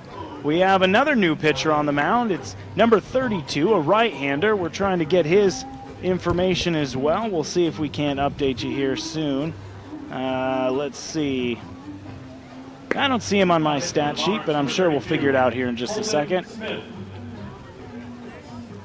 If you're just joining us, we are in the bottom half of the fourth inning. The Oilers are leading the visiting Michigan Monarchs 5-0. The Oilers put up 5 runs in the bottom of the fourth inning. They really came out. They were swinging the bats very well. They were assisted by an error on the first baseman, J.J. Arbini. And that was a lot of great work by the 9-spot hitter and second baseman Ryson Ujimori. Looks like we have Colton Smith is the new pitcher for the Monarchs. All right, this call to the bullpen brought to you by Central Peninsula Hospital. They believe providing better access to local primary care is a specialty that they want to have central to their mission. Visit their website at www.cpgh.org. Well, the line on Kevin Cordy is going to be pretty ugly. It's going to be 1 inning pitched, 2 hits, 5 runs, 3 earned, 2 bases on balls, no strikeouts. So that was a rough one for the Monarchs right-hander. Stepping in now for the Oilers, at bat for the 3rd time already, is Owen McElpatrick. Singled in his first time up, grounded out to the shortstop in his second at bat. Let's see what he gets us today. Smith steps onto the mound, shadow extending away from him toward the third base dugout as the sun drops in the sky. Looks in, deals, and throws, catches the corner of the plate. Well, he's coming in with a low sidearm, and he is way to the left side of the mound. It's a very, very difficult pitch to hit against. Yeah, real submariner here. Throws a foul ball out of play. That foul ball brought to you by the... Oh, no, that was just a swing and a miss. No, it was a foul ball. Was it a foul tip? Okay, foul ball. That glare, again, I'll get back to the Walden brothers here because I'm sure we'll have another foul ball. Count is 0-2. Ball gets all the way outside. That would be a wild pitch, but nobody on base. Nobody on base. So, but that's the ball was ball. That was into the left-handed batter's box on the outside part of it. It's the risky run with submariners. Here's the 1-2 pitch, high for ball 2, so that'll even the count. McElpatrick stepping out of the box, tapping his cleats, easing his way back in, has an open stance. Here's the 2-2, tapped, chopped to the third baseman who gloves it, fields and throws over, not in time. Oh, they do call him out. Felix Martinez says that the throw beat him there. I think it did. And it was an outstanding play by Hatsa Giorgio as he was streaking in and on full sprint. Got that transfer to his throwing hand and made a good throw. Made an excellent play on the sacrifice bunt in the first inning by Drewby Pinkston. Speaking of which, Pinkston steps into the box here. 5-3 sacrifice in the first inning. Looks at a strike for the first pitch here in this at bat. Well, he started things off getting hit by a pitch in that third inning. He did, and he came around to score. Stole a base. Here's the 0-1 pitch, low for ball 2. If you recall, I mean, he got a jam shot right in the middle of his upper back. Oh, yeah. Not even. No bueno. Can't have liked that one. Smith's 1-1 pitch misses high. That'll make the count 2 balls and 1 strike. Oilers leading the visiting Michigan Monarchs 5-0 in the bottom half of the 4th inning. Colton Smith gets the sign and delivers, misses outside. Count is now 3-1. Salinas framing that one. When you don't move your mitt, you're more likely to get the called strike, and he held it there. Well, there's a couple different kinds of framing, and we can talk about that in a second. Here's the 3-1 pitch, misses way outside, and that'll be a base on balls for Drewby Pinkston, who has reached base now for the 2nd time tonight. Still has yet to record an official AB with a sacrifice, hit by pitch, and base on balls. But a run scored and a stolen base. Run scored and a stolen base. Never a dull moment in Alaska Baseball League baseball. That'll bring up Nick Costello. Has grounded out to second base twice. And moved a runner up each time. Watch for Pinkston to take off. Here's the pitch. Misses low and outside. So usually you'll get two different kinds of framing. The more amateurish framing is where the catcher is moving away from the plate, catches the ball, and brings the glove back in. Your more professional framing is where you're starting with the glove off the plate and bringing it back in, so it actually doesn't even look quite like a frame. I always try to teach catchers to do that, but it's an incredibly difficult skill to master. You have to be able to think way ahead of where the pitch is going. Colton Smith checking the runner, who goes as the pitch comes in. There's not going to be a throw. I'll tell you what, the Oilers have stolen at will in this series. Yeah, they are absolutely tearing it up on the base paths. That's how you manufacture runs, though, right? I mean, you put runners in scoring position, and then it doesn't take but an out to bring them in. Here's the 1-0 pitch, tap down the first base line, and foul. Check swing. Did not have much mustard on it, and it was only about a foot foul when fielded by the first baseman, Arbini. Yeah, there's a real excuse me swing there by Nick Costello, who steps back into the box now with a 2-1 count, 2 balls and 1 strike. Oilers with 5 runs on 4 hits and no errors. Here's the 2-1 pitch from Colton Smith. Throws in, it's another half swing, and it's grounded lazily to the second baseman, who grabs it and fires over to first for the out. So that'll go down as another 4-3. That's 3 4-3 putouts. And for another Nick Costello now. Another advancing the runner. And That's pushing the runner over to third again. Very consistent the Oilers are in the box today. And that brings up Ben Griffin.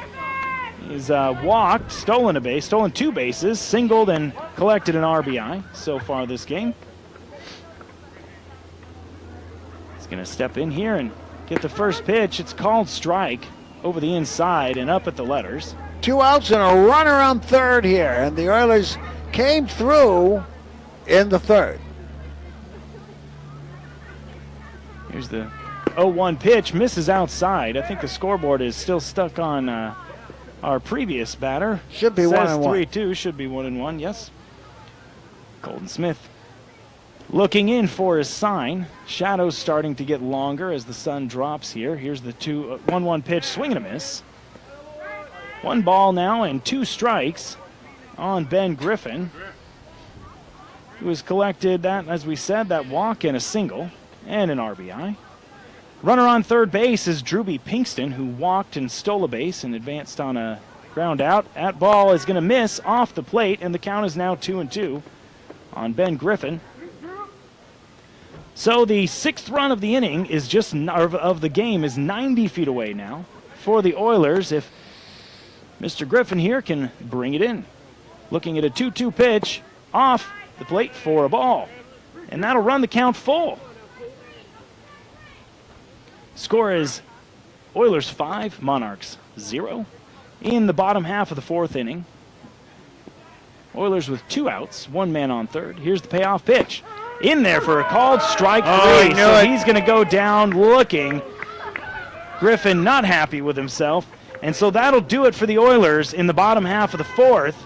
They go down with no hits, no runs, no errors, and 1 man left on base. You're listening to Oilers Baseball, and the score is Oilers 5, Monarchs 0. You're listening to Oilers Baseball on ESPN 1140 AM, 96.9 FM, and RadioKenai.com.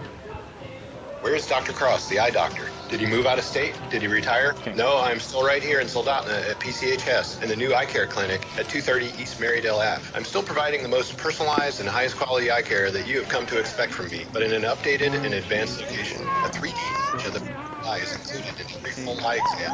Details to take your socks off. We take almost every insurance, including ESP. So if you've been looking for me, or if you need to come in and have an eye exam, now you know the real scoop. Call 907-262-3119 and schedule today. Officers at Beeman's talking with Steve. Beeman's is full of summer sports gear. Ain't that right, Steve? It is, Matt. So in soccer, we have a lot of youth soccer, shoes and shin guards, balls and socks. Softball and baseballs, well, we have a really limited selection of mitts from Rawlings. We haven't gotten them all in yet. So we have batting gloves and cleats and bats. We have baseballs and footballs and basketballs and tennis balls and a great selection of bikes. You'll find upstairs at Beeman's, located on the Kenai Spur Highway in Soldotna. Welcome back to Oilers Baseball. I'm Nick Sorrell alongside Bob Bird. If you're just tuning in, the score is Oilers 5. They've been playing very well at the plate tonight and defensively as well. And as we'll talk about here in a second, from the mound, Sam Silversmith having a heck of a game. Score is Oilers 5, Michigan Monarchs 0. And as we start off the top half of the fifth inning, that's going to be Luke Johnson. No, it won't be Luke Johnson. The Monarchs' second baseman, Luke Johnson, went down with an injury. He's replaced now by Vincent, who has looked at a called strike and now swung and popped a ball back over the screen for a foul ball. So that is now 0-2. The 0-2 pitch is lifted into left center. That's going to, nope, wow, Costello, Nick Costello is able to run over there and get to that ball, making a great sprint back and to his right into left center to get a glove on that deep fly ball by Vincent, the Monarchs' second baseman. So a loud first out of the inning as J.J. Arbini, the first baseman for the Monarchs, steps in and lines one right at the shortstop, McElpatrick, who collects it for the out. And just like that, back-to-back pitches, 2 outs for the Monarchs here in the top half of the fifth. We'll talk about Sam Smith eventually, but he's going to have to slow down on all of these outs that he's getting so fast. So here we are, 2 outs now in the top of the fifth inning. The Michigan Monarchs bringing Avery Thielman to the plate, who looks at ball one off the plate.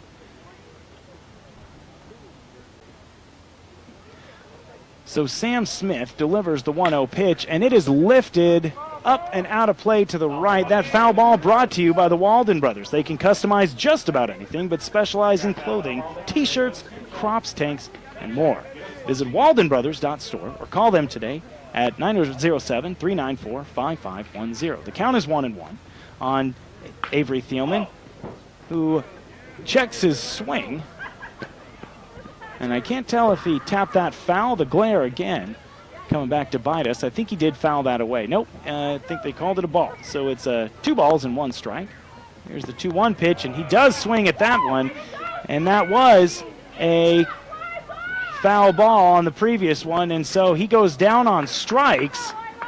And a throw down to first to ensure the out. And so that is going to be a 1-2-3 inning. No hits, no runs, no errors as the Monarchs are retired in order.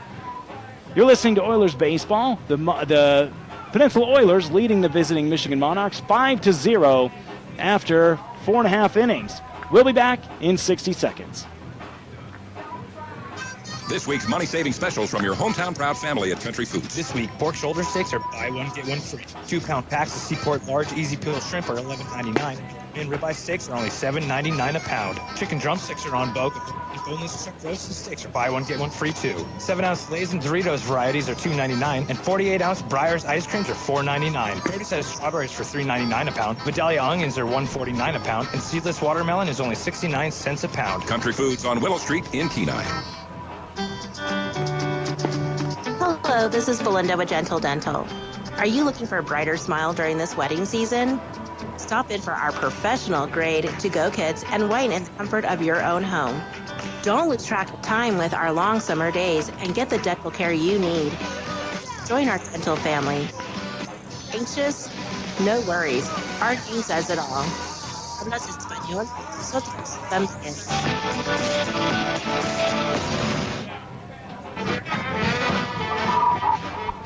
Welcome back to Peninsula Oilers Baseball. We are in the bottom half of the fifth inning now as the Oilers are going to come back up to bat. They are leading the Michigan Monarchs 5-0. The Oilers have brought 5 runs across on 4 hits and no errors. The Monarchs, 0 runs on 1 hit and 1 error. Starting it off in the inning for the Oilers is going to be catcher Josiah Chavez, who has taken a base on balls, gotten a single, stolen a base, and struck out. Oh, I'm sorry. He has grounded out to the second baseman and come around to score after a walk. Back on the mound is Colton Smith, the submarine right-hander for the Michigan Monarchs. He throws a strike on the inside part of the plate. Bob, when you stepped away, you missed about 5 seconds of baseball, and that's all it took for the Oilers to end the top of the 5th inning. There's a swing and a miss. What an from outing. Josiah Chavez. What an outing Sam Silversmith is having. Holy cow. As I was talking on the broadcast, I kept trying to take a second to talk about the outing that Sam is having and just couldn't get to it because he was doing, there's a chopper to the shortstop. Costas gloves it, throws all the way across his body for the out at first base. That was an outstanding play by Casas at shortstop. He is deep in the hole, and he threw a BB to first base. Yeah, making that throw from shallow left field across his body. Very impressive play. And so that'll be the first out of the inning for the Oilers. And that brings up Leighton Helfrich. Had a great game last night. Struggled a little bit so far tonight. A strikeout swinging and a pop out to the second baseman. Here's the first pitch. Misses off the plate, and that's going to skip away from the catcher, but of no consequence as there are no runners on base. So 1 out here in the bottom of the 5th inning for the Oilers, who lead the Monarchs 5-0. A tapper right back to the mound, just past the pitcher's glove. Second baseman fields it and throws it over for the out. So great play by second baseman Vincent, who hustled in there to get that ball that just missed the pitcher Colton Smith's glove. Vincent gets it on the hop and transfers and throws to first for the out. Yeah, Smith's sidearm delivery does not position him well for fielding, and that's why I think why it eluded him and gave a really good chance for Helfrich to beat that out. I did. The normally fleet of foot Helfrich, and that's going to bring up first baseman Theo Forshea, who is 1 for 2 today. He has a single and a pop out. He looks at a ball off the plate. The next pitch, he taps grounds to the second baseman, who fields it and gloves and throws over to first for the out. Well, that was about as fast an inning as they come. That'll do it for the Oilers in the bottom half of the 5th inning. They go down 3 in a row, 1, 2, 3, with no hits, no runs, no errors, and they leave no men on base. You are listening to Peninsula. Oh, they lead the Michigan Monarchs 5-0 after 5 innings. You're listening to Oilers Baseball on ESPN 1140 AM, 96.9 FM, and RadioKenai.com. Steam on Wheels. Give me the Monarchs 5th inning, would you? Commercial and residential Vincent. use. If you need quality, topsoil, sand, pit run, So sewer Vincent, wash, fly out, F8. and then line L6, Arbini, all right, and Thielman, strikeout swing. Thank you. Gravel, sewer rock, and drainage rock available. Just call 262-3240. Vincent, Steam on Wheels. Kale. I kept wanting to say Cole.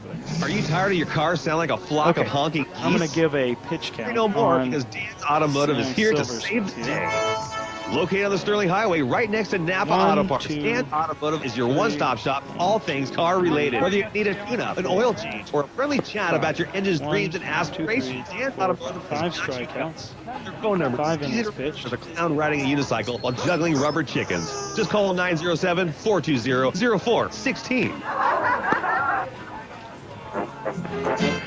Welcome back to Oilers baseball. Before we get a hitter in the box and we have a chance, and we have to race right away into the innings, we're going to pitch count here, brought to you by Everybody Rise. They're located at the big corner at K Beach and Poppy Lane. Call 260-3053. Go ahead.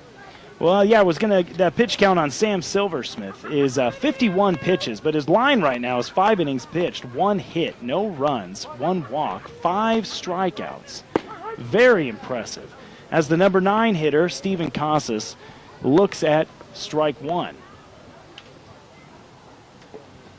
So Silversmith working very quickly, goes to the curveball for strike 2 looking. Casas has grounded out to the pitcher in his first at-bat.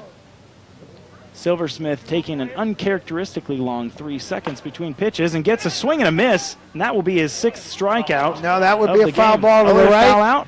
You can't tell because of the ding-dong glare. It got me twice the last inning, too, so that'll be a foul ball. We'll get back to that in just a second, but Silversmith right back to work. One in the dirt, bounces away from the catcher. And so that'll make the count 1 ball and 2 strikes. They're listening, and the beer garden. And also, we want to recognize the Kenai volleyball team, which is manning the snack bar. Oh, how about that? 1 ball and 2 strike pitch misses down and away for ball 2.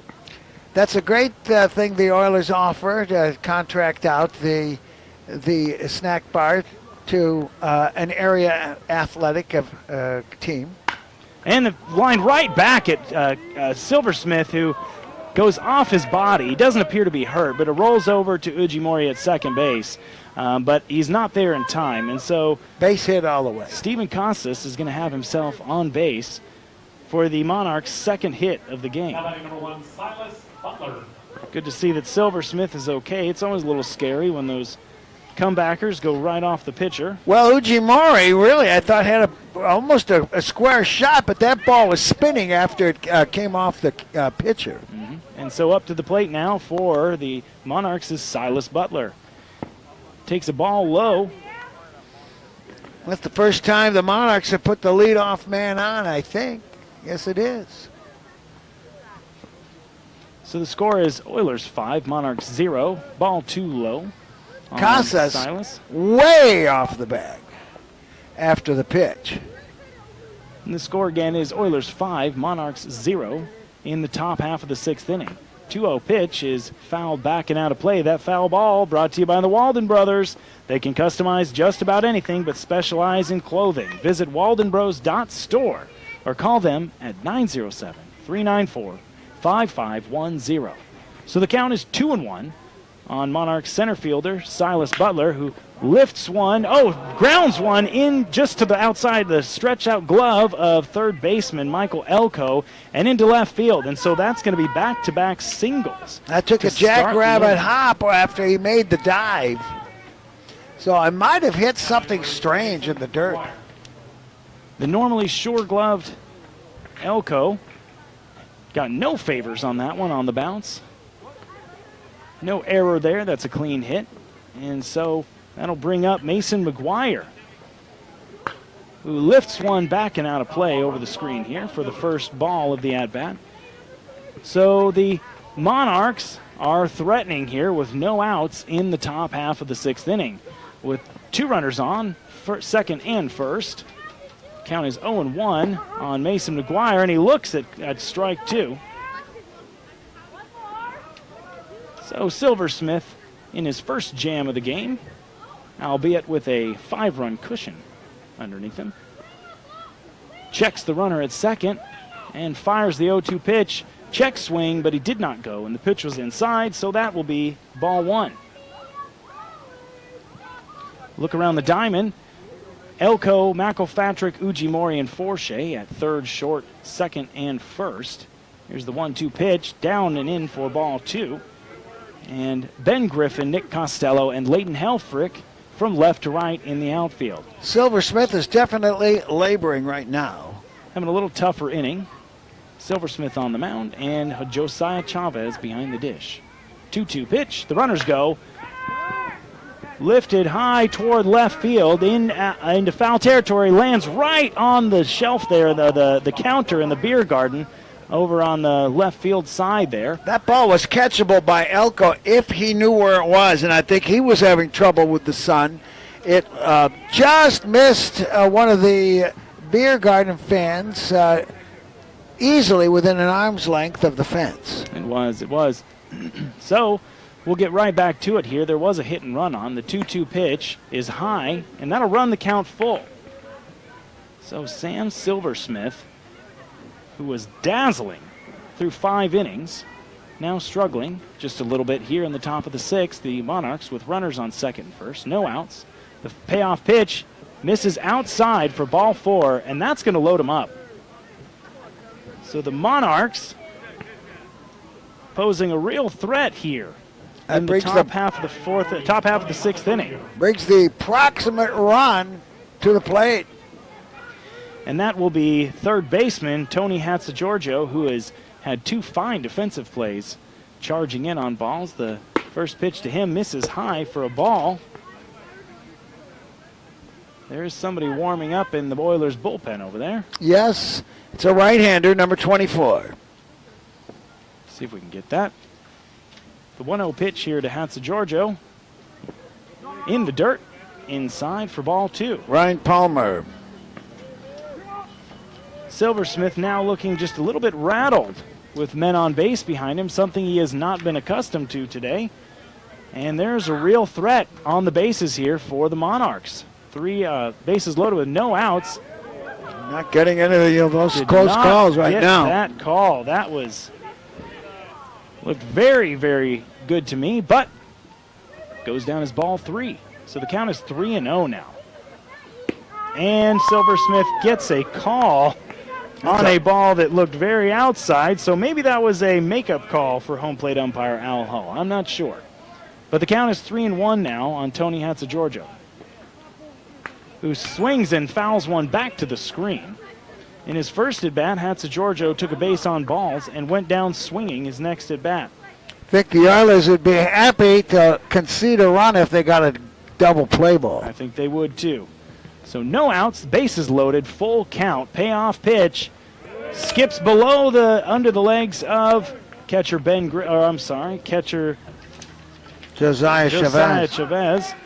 It would have been a wild pitch, although it's a walk and an RBI for the batter. Hatzageorgio. The bases are still loaded now, and nobody out, and a run is in. It's 5-1. And that's going to bring up Zach Salinas, the catcher. Popped out to the second base in his first at-bat and singled in his second. One of 2 hits before this inning, and the first pitch to him misses outside. So after 5 incredible innings of pitching, Sam Silversmith, I think Palmer's ready right now, and the Oilers are going to have a huddle and give him a little more time. Give him a little more time. Bases loaded, 1 out of walk. A run is walked in. He's given up 2 singles, an infield single, and 2 walks.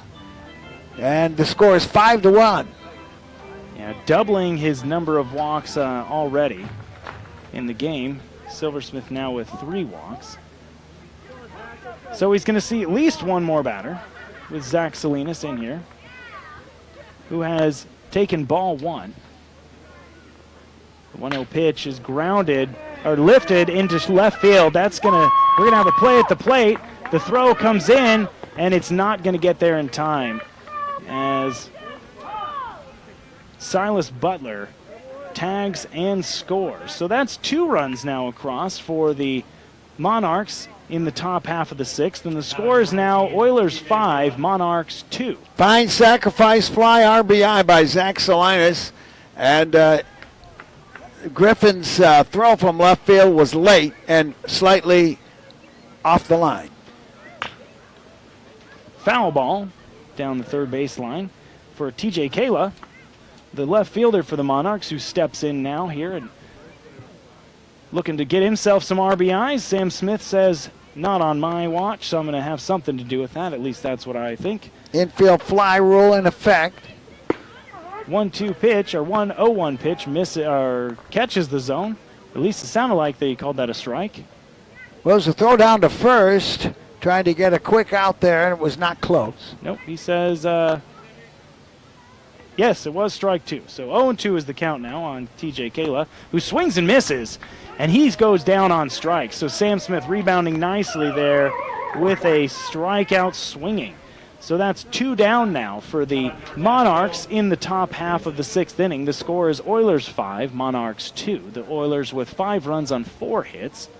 And that's going to bring up Cale Vinson, who replaced Luke Johnson at second. He swings and fouls the first pitch, back and out of play. So there's now 2 outs with 2 runners on for the Monarchs. Cale Vinson in the box, 0-1 count. Sam Silversmith with the pitch. A breaking ball drops in there for a strike. Great, great breaking ball pitch right there. So 1 strike away from ending the threat. That's more than a threat. They've drawn blood.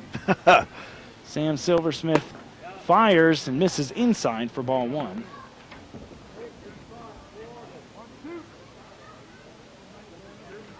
Runners getting their leads. The 1-2 pitch. hit, but I can't see where. It's fair. It's going to drop. It goes down the left field line into the corner. Griffin gathers, throws, and that's going to bring both runs in. It is a 2-run double for Cale Vinson. And just like that, We've got a ball game. Monarchs are within 1. Great piece of hitting there by Cale Vinson, who I lost that one in the glare. You're going to have to tell me, was that a liner or a grounder down the third base? It was a hot grounder down the third base line. Hot grounder right down the line. All right, looks like we may get a call to the bullpen here as the Oilers having a huddle. They have not made a motion yet, but Silver Smith, who was breezing along with the breeze, we would have been real happy to get out of this inning with just 2 runs, but now it has turned into a knockdown, drag-out, Class AAA, blue ribbon, 5-star inning for the Monarchs. And they have the tying run at second base and no pitching change. Silver Smith will remain on the mound. It's that dreaded third time through the lineup, right? Hitters get a third look at you, and maybe they've got an idea of what your stuff looks like, and they're ready for you that third time through. So coming in now for the Monarchs is J.J. Arbini. Swings and fouls one out of play for strike 1. So the score now, Oilers 5, Monarchs 4 in the top half of the 6th. The Oilers with 5 runs in the bottom of the third, and bottom of the third, and the Monarchs now with 4 runs in the top half of the 6th. The 1-1 pitch misses high, and the count is now 1-1 on J.J. Arbini. He struck out his first time up and lined out to center field in his second appearance, or in his second at-bat. This one is lifted to left field. It's a liner. It's going to drop, and that's going to bring in the tying run. Griffin fields it and throws. There's going to be a play at second, and Arbini is out by a mile. So the run will score, and that will tie the ball game. But McElpatrick makes a phenomenal play when he gets the throw from Griffin to tag out the advancing Arbini at second base.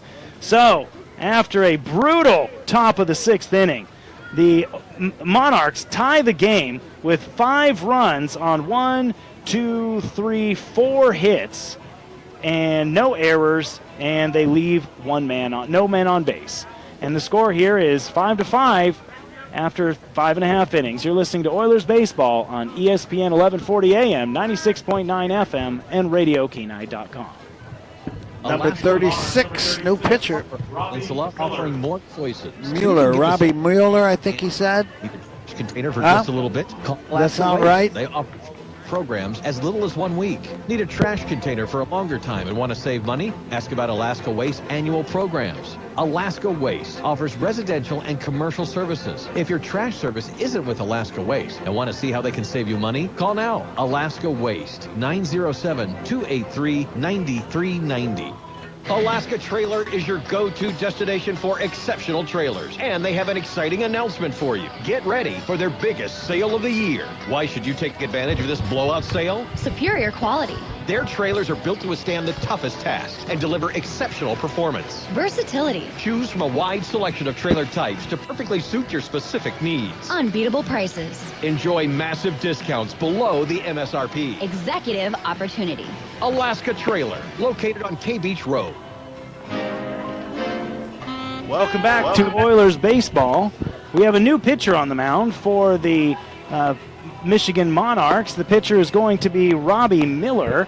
This call to the bullpen is brought to you by Central Peninsula Hospital. At Central Peninsula Hospital, we believe providing better access to local primary care and specialty services is central to our mission. Visit cpgh.org. Well, a left-hander, he's a big, tall boy, too. It looks like about 6'3", maybe 200 pounds at least. So the Oilers had 5 runs in the third and answered now by the Monarchs, 5 runs in the top of the 6th. Let's see if the Oilers can bounce back and regain the lead. They're going to lead the inning off here in the bottom half of the 6th with Michael Elko coming to the plate. He has doubled and walked, doubled in his first at-bat, took a walk and came around to score in the bottom of the 3rd inning. Robbie Miller's first pitch to Elko misses inside for ball 1. back into the set position. Miller fires, misses up, and in again for ball 2. It's really something, Silver Smith was on cruise control. He was. And the wheels came off here in the 6th. As it often happens in baseball. Ball 2 misses, or the third pitch, 2-0 pitch, misses low for ball 3. And so Michael Elko has himself a 3-0 count. And that's ball 4 outside, a 4-pitch walk, and the leadoff runner is aboard for the Oilers in the bottom of the 6th. So let's see, maybe we can get something going here. I would expect that we may see movement on the bases if the Oilers remain consistent with that level of aggression. Up now, Ryson Ujimori, who looks at a ball high. 5 straight balls to start his outing for Robbie Miller. The score is now tied. Oilers 5, visiting Monarchs 5. Here in the bottom half of the 6th inning. The 1-0 pitch misses for a ball. 2-0 now. In his first at-bat, Ryson Ujimori was hit by a pitch. And then he had a crazy second at-bat where, with 2 outs, he grounded to the first baseman, who let it go between his legs. 2 runs came in, and then he allowed another run to score when he was attempting to steal. He shows bunt and pulls back as ball 3 comes in low and away. So 2 3-0 counts in a row for Robbie Miller to start the bottom half of the 6th inning. Elko on first, showing no real lead, and that is back-to-back 4-pitch walks. Let's see if we get a conversation here, or if there's any activity in the bullpen for the Monarchs. I can't imagine. Well, they're sending a runner down there, so he's probably going to give instructions. Up now for the Oilers as we return to the top of the lineup. Owen McElpatrick. He has singled and grounded out twice. I think you take here until you get a strike. Nope, he bunts right into the center territory between the pitcher, who gathers, throws high over the first baseman's glove, over into right field. Did he get it? He got him. Oh, he did get it. But he had to was leap. off the base. He had to leap to get it, and a nice backup there by the second baseman, Vincent. Again, you're looking in the glare there. Right here, right into the sun. That's going to be a base hit. Yep. Bunting for a base hit, Owen McElpatrick getting on base always. So he has himself a single. He is now 2 for 4. Drewby Pinkston up. He is sacrificed, hit by pitch and base on balls. First pitch to him misses low. And so the bases already loaded for the Oilers with no outs. They've got the corner infielders in on the grass. 1-0 pitch is right down the pipe for a called strike. So the count is now 1-1. How many different types of bunts there are? I would call for a push bunt here towards second base. Yeah. Well, here, let's see what we get. Grounded right toward the home plate, or toward the first baseman, who gathers and throws home for the first out, and they throw back to first for the second to complete the double play. Well, that was about the worst thing that they could have gotten right there. That is a Kent Herbeck to Brian Harper double play in the 7th game of the World Series. A weak grounder to Herbeck. They got the runner at home, and the reply came to first. And ouch, that cools a lot here. A 3-2-3 double play. About the first good thing that Robbie Miller has done so far in this game, so far in this inning, and he really does something painful for the Oilers. Now up for the Oilers is Nick Costello. He's grounded out to second base 3 times today. We do have runners on second and third with 2 outs. But the Monarchs executed that beautifully. Costello's 1-1 pitch misses, rips it foul down the right field line. And the count is now 1-2. That foul ball brought to you by the Walden Brothers. Call them today, 907-394-5510 for specialty clothing and T-shirts, crop stinks, and more. Here's the 1-2 pitch. Right down the pipe. Why would you take that pitch? I must have been wrong. That was a lollipop. That's going to be 1-2 now. I had him down as 1 ball and 2 strikes, but I guess it was 1-1, and the count is now 1-2. 2 outs, runners at second and third. Costello swings and misses and that's going to end the Oiler threat here. They do not collect any runs. They get one hit on no runs, one hit, no errors. That's going to be quite a morale boost. That's going to be quite a morale boost for the Monarchs. Bases loaded, nobody up, and we come up empty. And Costello's strikeout, he was actually twisting away from a high inside pitch and instead completed a swing. So the score is still 5-5 now after 6 innings complete. You're listening to Oilers Baseball on ESPN 1140, 96.9 FM and RadioKenai.com.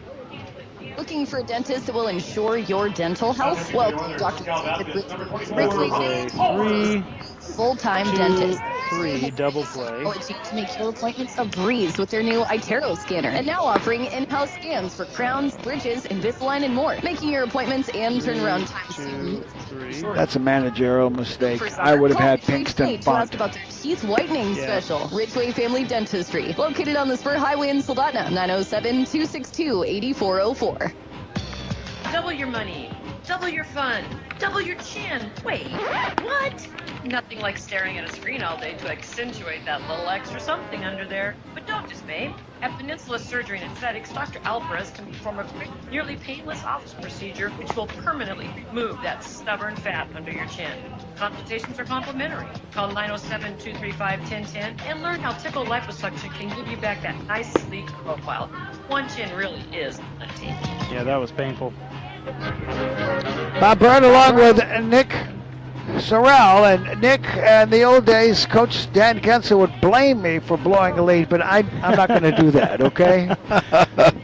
Oh, my goodness, the Oilers had a great chance there. Bases loaded, nobody out in the bottom of the 5th to reply to that. And, oh, man, a 3-2-3 double play and a very bad at-bat for Costello, who is one of our top hitters, of course, but everybody's going to have one of those every now and then. And now here's Avery Thielman to lead things off, number 26, batting from the right-hand side. In the top of the 7th, we're tied at 5. Here's the windup and the pitch. Palmer, as we have a call to the bullpen, brought to you by Central Peninsula General Hospital. Give them a view at www.cbgh.org. And oh man, Palmer hits him, and that's a very painful hit. And I think he caught it on the backside of his upper arm, maybe the elbow. And HP hit by a pitch, and this is not a good start for Palmer. The line on Silversmith, he went 6 innings. He gave up 5 runs, all of them earned, struck out 5, walked 3. And Thielman right now needing some time. The designated hitter, he grounded to short, he struck out, now he's been hit by a pitch, and he's coming out now. Not out of the game, he's coming out to the infield to take his place at first base. Steven Casas, the shortstop, coming to bat, and he led off that 5-run 6th inning with a single, came around to score. We're tied at 5 here. Here's the stretch by Palmer and the pitch. And it's a high fly ball, shallow left field. Who wants it? The shortstop does. McElpatrick will get an P6 and 1 dead. Oilers 5 runs, 5 hits, no errors. And the Monarchs 5 runs, 5 hits, 1 error. We have stranded 7, and they have left 3. Stepping into the batter's box now is the leadoff hitter, Silas Butler. He singled, scored a run in that 5-run 6th. Bats from the right side, and a breaking pitch does not get the plate, and it's inside for ball 1. 324 hitter, Silas Butler, playing center field. Here's the stretch and the pitch. And that's low. 2-0. On deck is Mason McGuire. Here's the stretch by Palmer and the pitch. And it's a ground ball knocked down by Elko. He'll go to second base, gets the lead runner, and they make a desperate play for a double play. They should have not done that, And Forche smothered that ball to save a base. Yeah, Ujimori should have held on to that one. Got a little over anxious. Tried to record an out at first, but there's a brilliant play as usual by Elko and a 5-4 putout for 2 dead. I think we have yet to see a defensive blunder by him. Oh, we have. He's got one error. One? Yep. First pitch to Mason McGuire, who walked and scored a run, is outside for ball 1. The big blow for the Monarchs in the 6th inning, his throw to first, he's back in time, was a 2 RBI double by Cale Vincent, who came in to replace the injured Lucas Johnson. Ball 1 the count. Palmer goes to the stretch. And the pitch way outside, and it's 2-0. So Elko, playing at third, has made a couple of brilliant plays to keep the Oilers in this game. We're tied at 5. The pitch, strike on the outside corner. It's 2-1. I'm thinking that one error may have been a case of stolen jersey. Somebody else. Now he's playing short at the time. And here's the throw to first. He's back. No, he's been phenomenal defensively every game that we've watched. He certainly has been. Silas Butler, they're worried about him at first with 2 outs. Here's the stretch and the pitch. Fouled right over, and it's brought to you by you-know-who, the Walden Brothers. Go to www.waldenbrothers.store. Ball 2, strike 2. Oilers and a strike away here from wiggling out. Here's the stretch and the pitch. Breaking pitch, lifted. It's shallow left field. The left fielder coming on. Griffin almost collides, I believe, with the third baseman, Elko. And that was a dodging of a bullet there on an F7. He should have been calling for it. I'm sure he probably was, but maybe not. That's why there was a problem. All right, it's the 7th inning stretch as their Coffee Express brings you 3 locations to choose from, 2 in Kenai and both ends of town, and 1 in Soldotna at the Y. If you love a great cup of coffee, then you'll love Coffee Express. They also serve Red Bull specials, teas, smoothies, and Italian sodas. Coffee Express bring you the 7th inning stretch. The Oilers 5 runs, 5 hits, no errors. And the Monarchs 5 runs, 5 hits, and 1 error. We'll be right back as this is Oilers baseball on 96.9 FM. If you've been involved in I changed this one. You had this down as 3, but I changed it to 2 because they weren't loaded. That double play had left 2 guys on. Very good. And just resolutions. They don't want to pay for your medical bills. They don't want to pay for your lost work. They don't want to pay for your pain and suffering. Experts, negotiators, and adjusters will try to minimize your claim at return.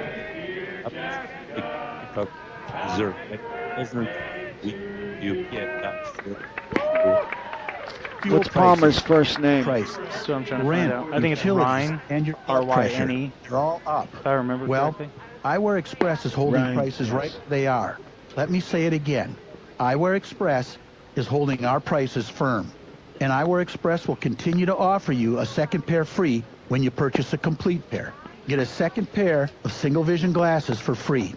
Eyewear Express, located in the Peninsula Center Mall, Soldotna, 260-9199.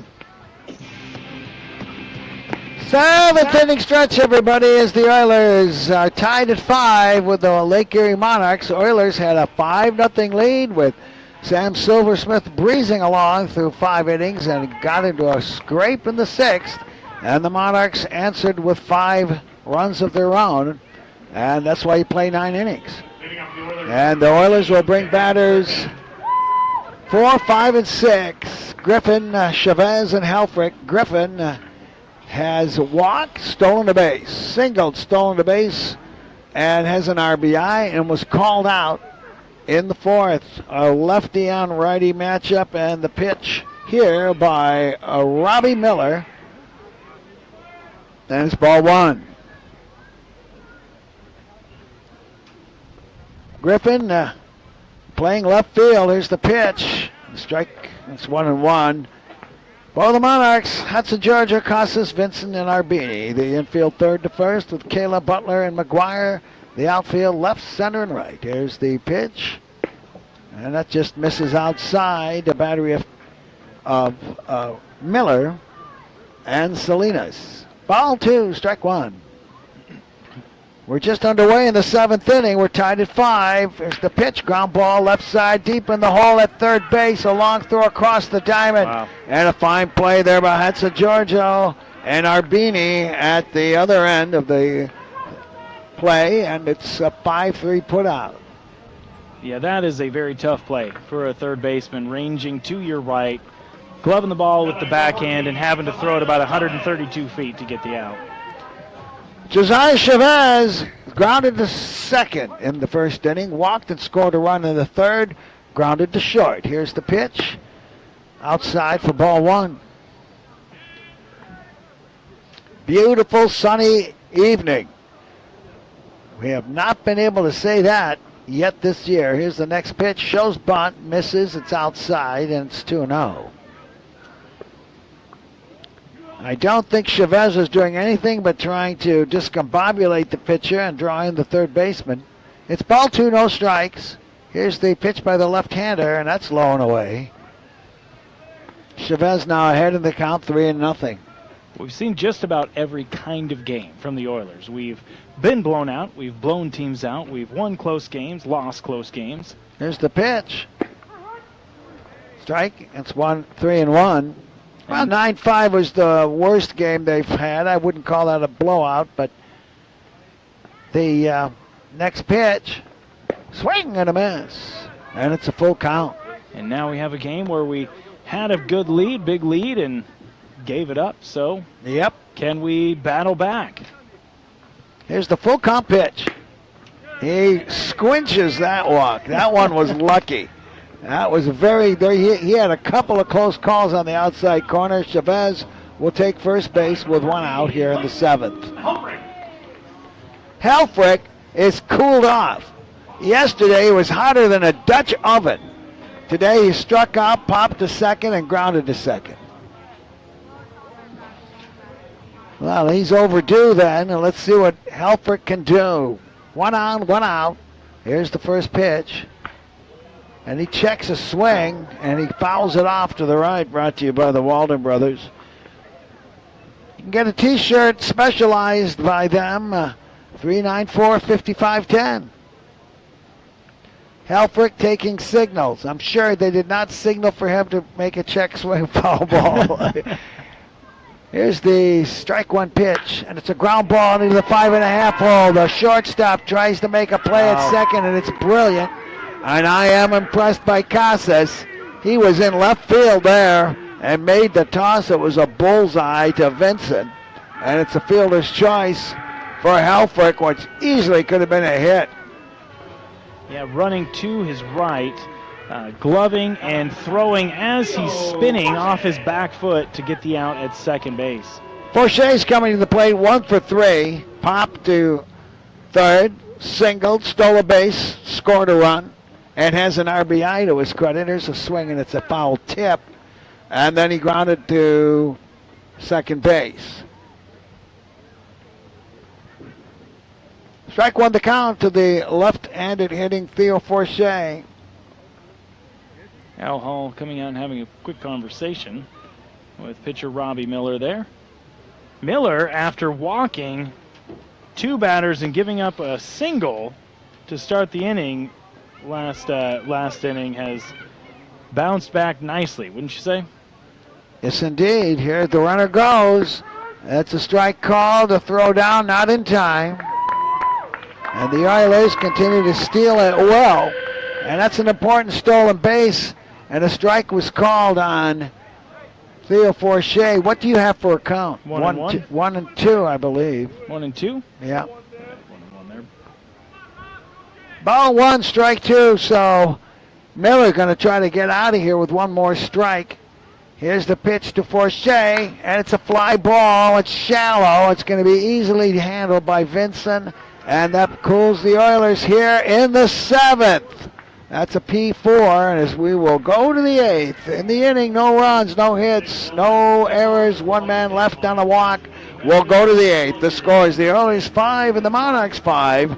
This is Oilers Baseball on ESPN 1140, 96.9 FM, and RadioKenai.com.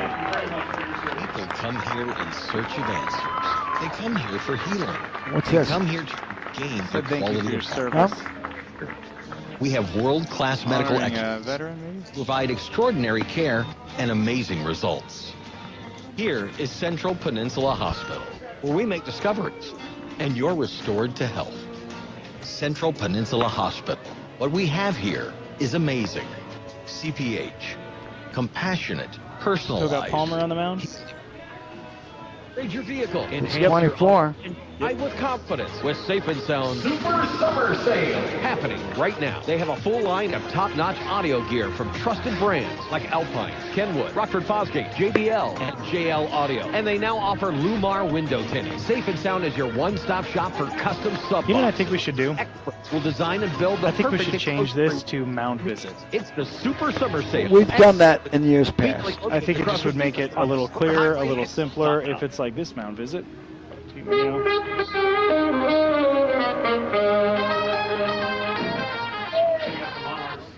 Bob Bird along with Nick Sorrell as we go into the 8th inning. The Monarchs bring up batters 3, 4, and 5. Hatzigiorgio, Salinas, and Kayla. Here's the windup and the pitch by Palmer, and it's low for ball 1. Hatzigiorgio has walked twice, scored a run, has an RBI with one of his walks on a bases-loaded walk. Here's the next pitch. That's low as well. Bats from the right-hand side against the right-handed throwing Ryan Palmer. Ball 2, no strikes. Here's the windup and the pitch. And it's a fly ball left field. Or excuse me, it's a ground ball to the shortstop. There you go. The glare's got us. And that is a 6-3 putout. McElpatrick to Forshea. Yeah, that was glare getting you now. Glare bug biting you. You can't do a thing about it unless you want an eclipse. Here's the stretch and the first pitch, swing and a miss. So Hatzigiorgio collecting an RBI on a base on balls is before that ground out last time.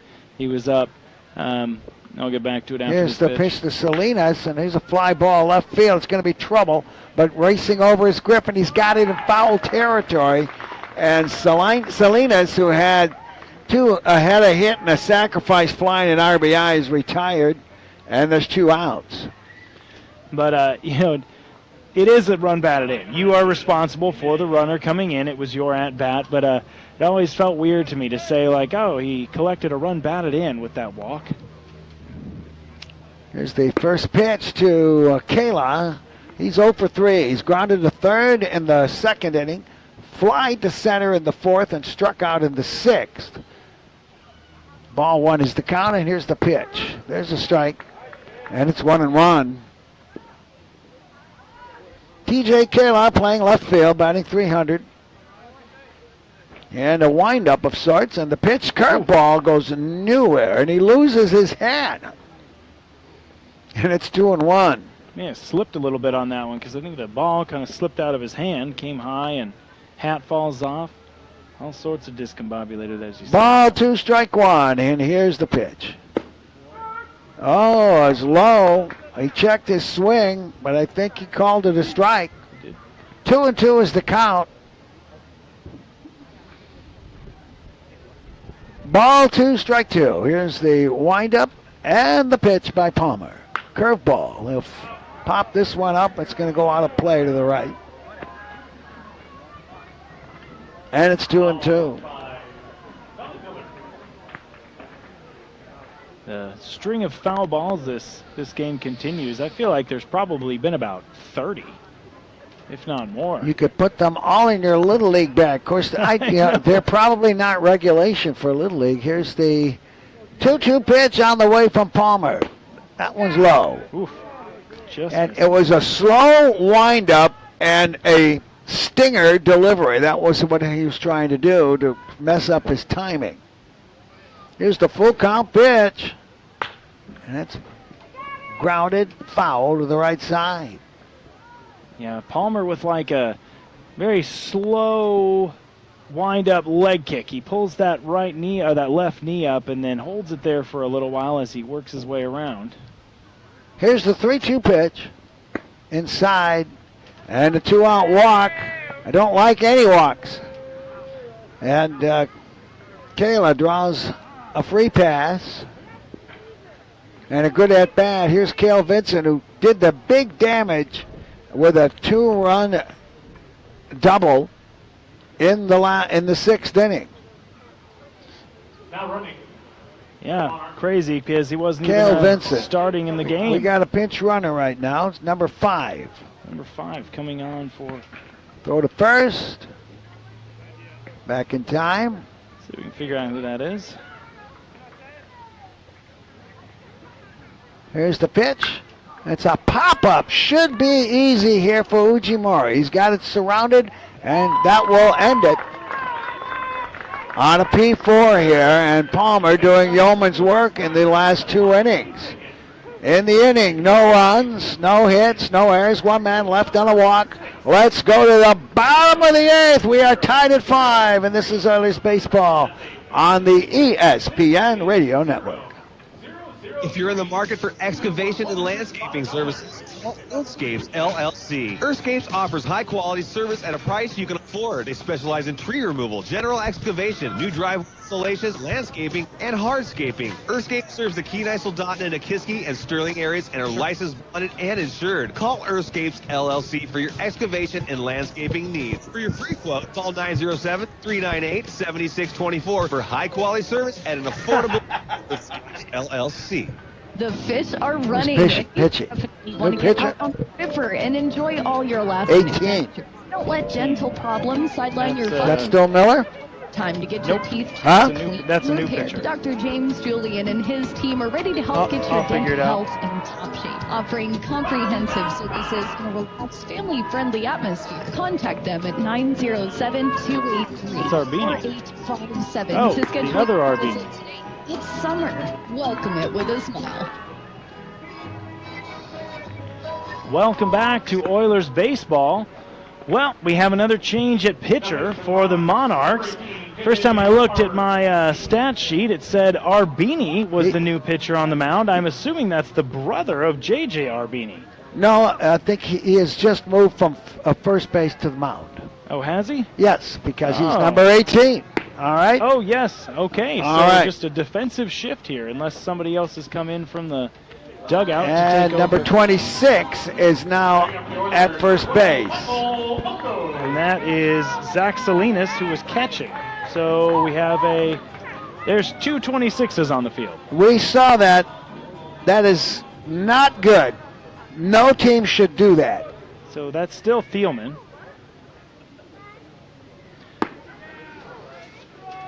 And we're going to still have Salinas behind the plate. First pitch from Arbini is high All for a right, ball. it's high for ball. It's a strike, 1-1. We're trying to set the infield right now because we don't know who's playing first base. And there's a slow windup and a snap delivery at the stinger end, and it's ball 2, strike 1 as it's outside. It's Thielman. Here's the next pitch. It's a fly ball foul down the left field side. So they killed their DH. Thielman is now at first base instead of DHing, so. Ball 2, strike 2. And the Oiler batter is Mike Elko, who has doubled and walked twice, and he has scored a run. He's had a good day. Full count now. Here's the windup and the pitch by Arbini, swing and a miss. And it's dropped, but they tag him, and there's one out here in the Oiler 8th. That's the first time this series we've seen a team kill the DH and go to a straight 9. Here's Ryson Ujimori, responsible for driving in 3 runs without an RBI and on an error.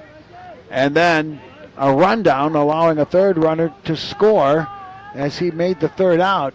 So he's had a very busy day. The first pitch is high for ball one. He's been hit by a pitch. He's been safe on an error, and he has walked. He gets on base, he's going to be running.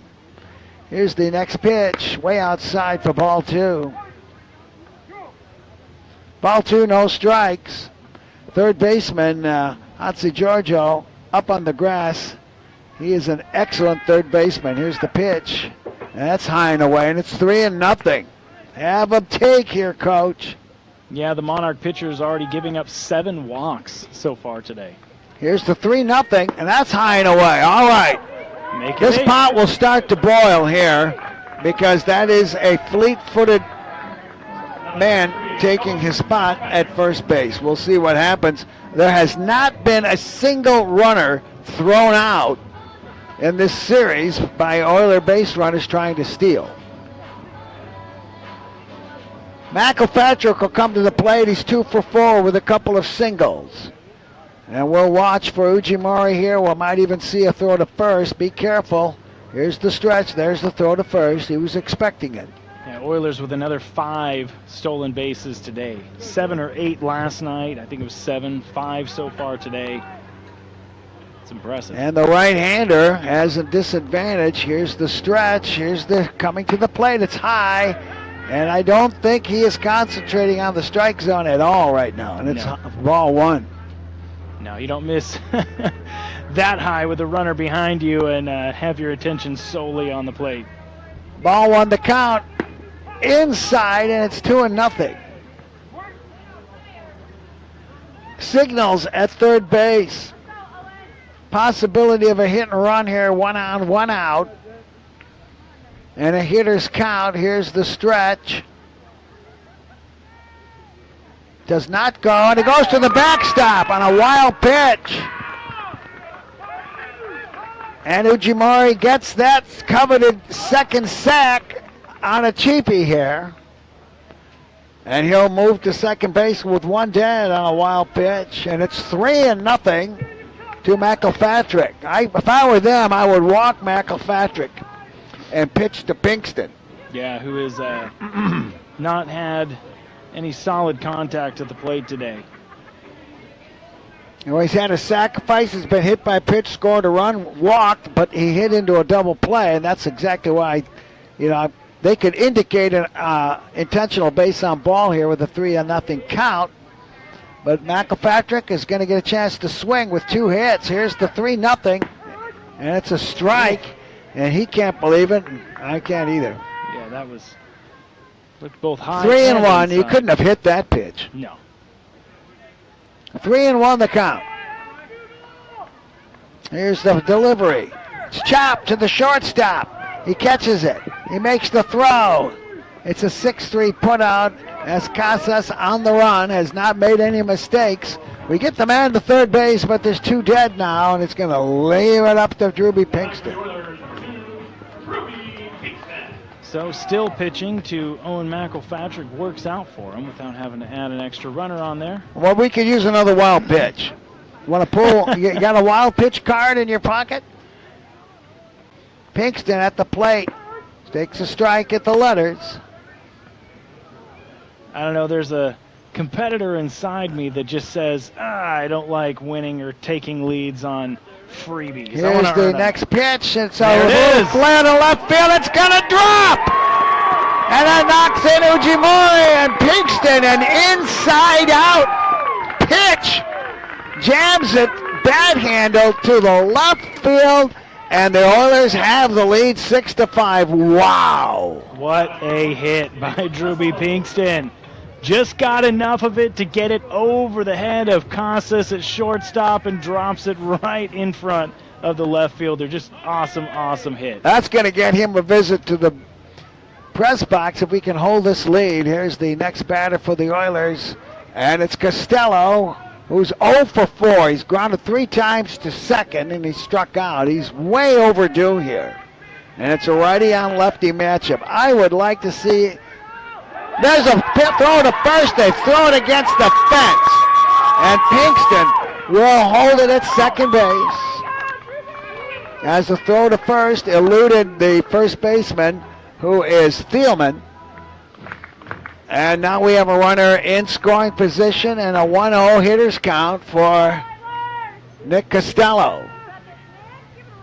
He has kept second base very busy tonight. Big chance here. We need this insurance run. Here's the 1-0 pitch. Outside for ball 2. Yeah, 3 ground outs in a row for Nick over to second base. Ball 2, no strikes. Here's the stretch and the pitch. That's right there, and it's 2-1. You'd probably like to have that one back. A little breaking ball, top part of the zone. That's a pitch you can drive. He's still ahead in the count, but his last at-bat was nothing to write home about. Here's the 2-1 pitch. That's a deep fly ball to center field, but it's measured by Butler, and he's got it. And the Oilers will go here, but not before coming up with one very, very precious run. In the inning, 1 run on 1 hit. There was a walk, and there was 1 man left. We'll go to the 9th with a score of the Oilers 6 and the Monarchs 5. This is Oilers Baseball on ESPN. Do you believe our local Kenai Peninsula residents deserve exceptional health care? We sure do. That's why we're excited to welcome Heather Moon, our team's newest nurse practitioner. She is ready to serve her local community. Send a note for Uji Mori. We had an error that inning, too. Silversmith. Call our office at 907-313-4569. I'm going to wait and see, though, what we're going to do here. Wait for 2 outs. Sound good to you? Yep. All right. So I got an error on the pitcher on that one, on that throw over to first. For your job, if you need to get a project I missed that one. Of course, it didn't figure in. Nice call. 907-420-4729. Todd has over 20 years of construction experience and will ensure your job is done to the highest level possible. Palmer still on the hill? Yep. A sidewalk or a parking lot paved or just need repairs to your current asphalt, Hot Rocks Asphalt Paving can do it. Call 907-420-4729 or find them on Facebook. Hot Rocks Asphalt Paving. We'll go to the 9th inning. The Oilers 6 runs on 6 hits, no errors, and the Monarchs 5 runs, 5 hits, and 2 errors. Oilers have stranded 9. Here's the first pitch to the Monarch leadoff hitter. He'll foul this one off. Brought to you by the Walden brothers at 394-5510. J.J. Arbini is the leadoff hitter. Batters 7, 8, and 9. He'll be followed by Thielman. Here's the next pitch. It's a strike. And it's 0-2 right away here as Palmer moves quickly ahead. Righty on righty matchup. Here's the windup and the pitch. Curveball, fly ball. It's going to be into the gap. This ball is down. And let's see if he makes a big turn. He does not. And a leadoff single here. He earned every bit of that on an 0-2 count. Probably Palmer should not have thrown him a strike. And it's a long single. And nobody out here in the 9th for the Monarchs. Here's Avery Thielman. One of 2 fellows wearing 26. Wardrobe malfunction. Here's he shows bunt, and it goes down the first base side. It'll go foul. A well-placed bunt, but a little bit too far to the foul side. We'll see if they'll bring in the first baseman, who is Forshea. Be a very difficult play for the first baseman as a right-handed thrower. If there was a strong bunt and he wants to get the lead runner, it'll be tough to make that throw. And he shows bunt again. The ball is fouled. Nowhere near being fair this time, and it's 0-2.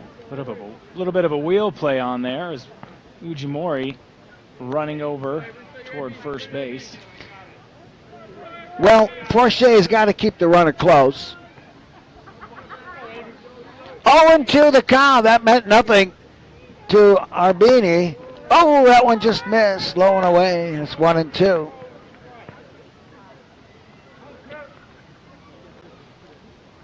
Threat of a bunt is gone. 1-2. There's a throw to first. Good throw. Risky. It's low, but it was airborne. It did not hit the dirt. So that was a perfectly placed peg to first base. But it still gets me scared. Here's the stretch. A long set, and they call timeout. Yeah, I don't see that one, Al. You got a long set is part of baseball. I don't think that was that long. Especially with a runner on first base, and given the situation, it's a one-run lead, top of the ninth. Yeah, that's a... Ball 1, strike 2. Here's the stretch. And the pitch. Curveball. It's fouled back, out of play. The Oilers lead here 6-5. We're in the top of the ninth, but there's a runner on, and there's nobody out. Yeah, we'll see what happens here with J.J. Arbini at first base. I mean, he's not really even getting very far off. I know that Forche's holding him on. Here's the 1-2 pitch. Ground ball to the shortstop. He's going to have to go to first. It's measured, and they make the play. And that's going to be a smile for Avery Thielman's face, because he accomplished with that ground ball exactly what a bunt would have done. Yep. Advances the runner over to second, and so now a threat. That's Steven Casas coming to the plate, the little 5'8" shortstop. He has grounded to the pitcher. He has singled and scored a run, and he's popped to short. He's a threat. Here's the pitch. Outside for ball 1. I think the strike zone has gotten a little tighter here. Ball 1 is the count. Of course, that's a small strike zone. Eddie Goodell. Here's the pitch. And it's popped up right side to the right field. It's measured nicely by Helfrich. And there's 2 dead. You know who Eddie Goodell was? Say that again? Eddie Goodell. He was, well, now you got me thinking. Go ahead. Yeah, he was the midget for the St. Louis Browns that Bill Veeck put into the game. And legally, he had a contract. They put him on base in 4 pitches. But I'd say that Steven Casas, just compared to these giants that we've seen on both teams, just looks that small. That's all. He does, but he also wears his pants. His pants kind of remind me of that like early 20s Babe Ruth style look. There you go. We got a very serious situation with a great hitter at the plate, and Silas Butler, and the first pitch to him is a strike call. A runner on second base, 2 outs. Silas Butler has struck out in the first, grounded into second in the third, singled and scored a run in the 6th, hit into a fielder's choice in the 7th. Strike 1 is the count. Here's the pitch. Just misses, and it's 1-1.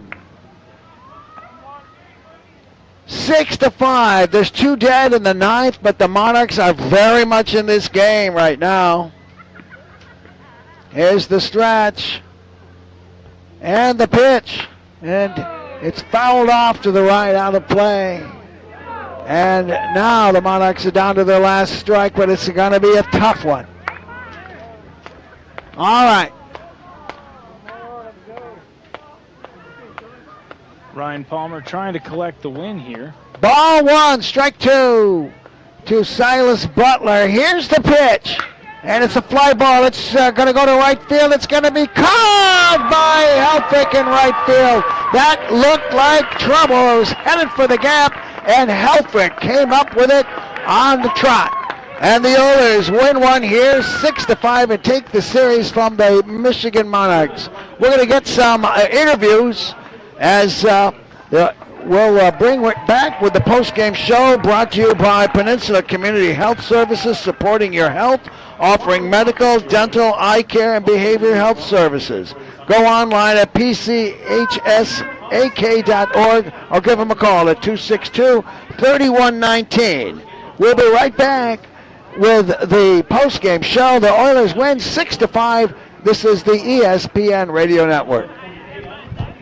If you enjoy great sound in your home, check out the quality speakers available for sale at Cobalt Valley Jade Company.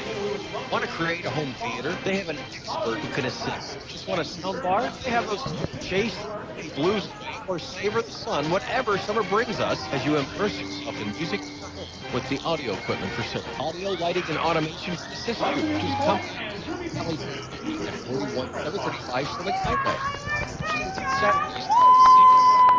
From sewer to homer, Hot Rocks Asphalt Paving is available for your job. If you need to get a project paved this summer, call Hot Rocks Asphalt Paving at 907-420-4729. Todd has over 20 years of construction experience and will ensure your job is done to the highest level possible. Whether you need a driveway, a parking pad, a sidewalk, or a parking lot paved, or just need repairs to your current asphalt, Hot Rocks Asphalt Paving can do it. Call 907-420-4729 or find them on Facebook. Hot Rocks Asphalt Paving.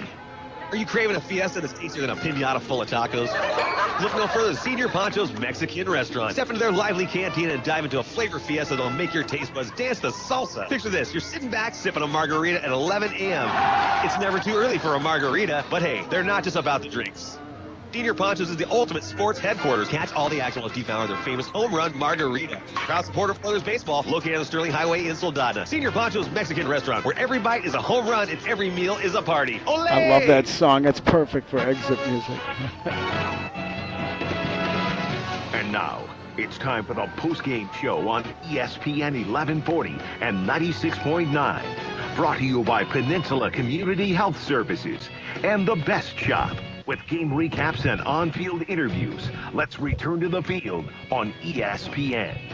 Bob Bird and Nick Sorrell here as the Oilers have worked out a 6-5 victory over the Michigan Monarchs. The Oilers 6 runs, 6 hits, no errors, 9 men left.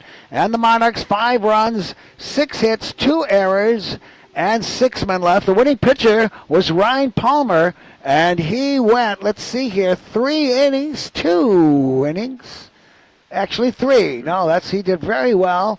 He gave up only 1 hit. He walked 2, hit 1 batter, and was the winning pitcher. The starting pitcher, Sam Silversmith, went 6 innings, gave up 5 runs, all of them in the 6th inning. He was breezing along with the breeze up until that point. He struck out 5. He walked 3. And we'll see if we can't get some interviews here, Nick, but I'd like your reflections on this game. This is a chance for us to see the Oilers face a tough situation and come out on top. We've seen them lose 3 or 4 one-run games so far in this homestand, and so it's good with the Miners coming into town for them to walk away from this one with that confidence boost that says, you know what, these close ones don't always go against us. We can fight through and we can pull one out. All right. So we're going to take it back. You're listening to the Peninsula Community Health Services. They offer medical, dental, eye care, and behavioral health services. Go online at pchsak.org or give them a call at 262-3119. That's 262-3119. All right. We'll be right back here. Again, the Oilers 6-5 winners as this is Oilers Baseball on ESPN 1140.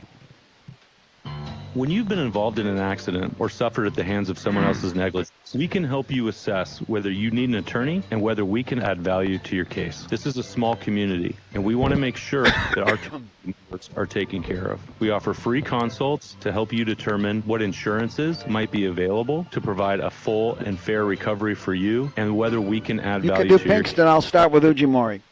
Julie to schedule a free consult. 907-283-2877. Fuel prices, food prices, rent, utilities, and your blood pressure. They're all up. Well, Eyewear Express is holding prices right where they are. Let me say it again. Eyewear Express is holding our prices firm. And Eyewear Express will continue to offer you a second pair free when you purchase a complete pair. Get a second pair of single vision glasses for free. Eyewear Express, located in the Peninsula Center Mall, Soldotna, 260-9199.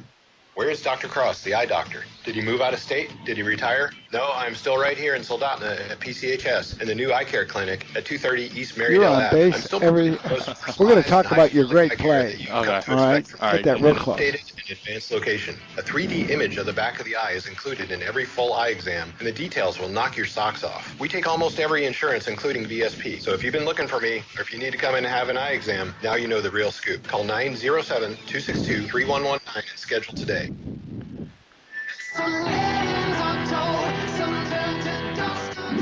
Bob Barrett along with Nick Sorrell, and we got two great players here who had figured big time in today's game. First of all, we'll start with Ryson Ujimori.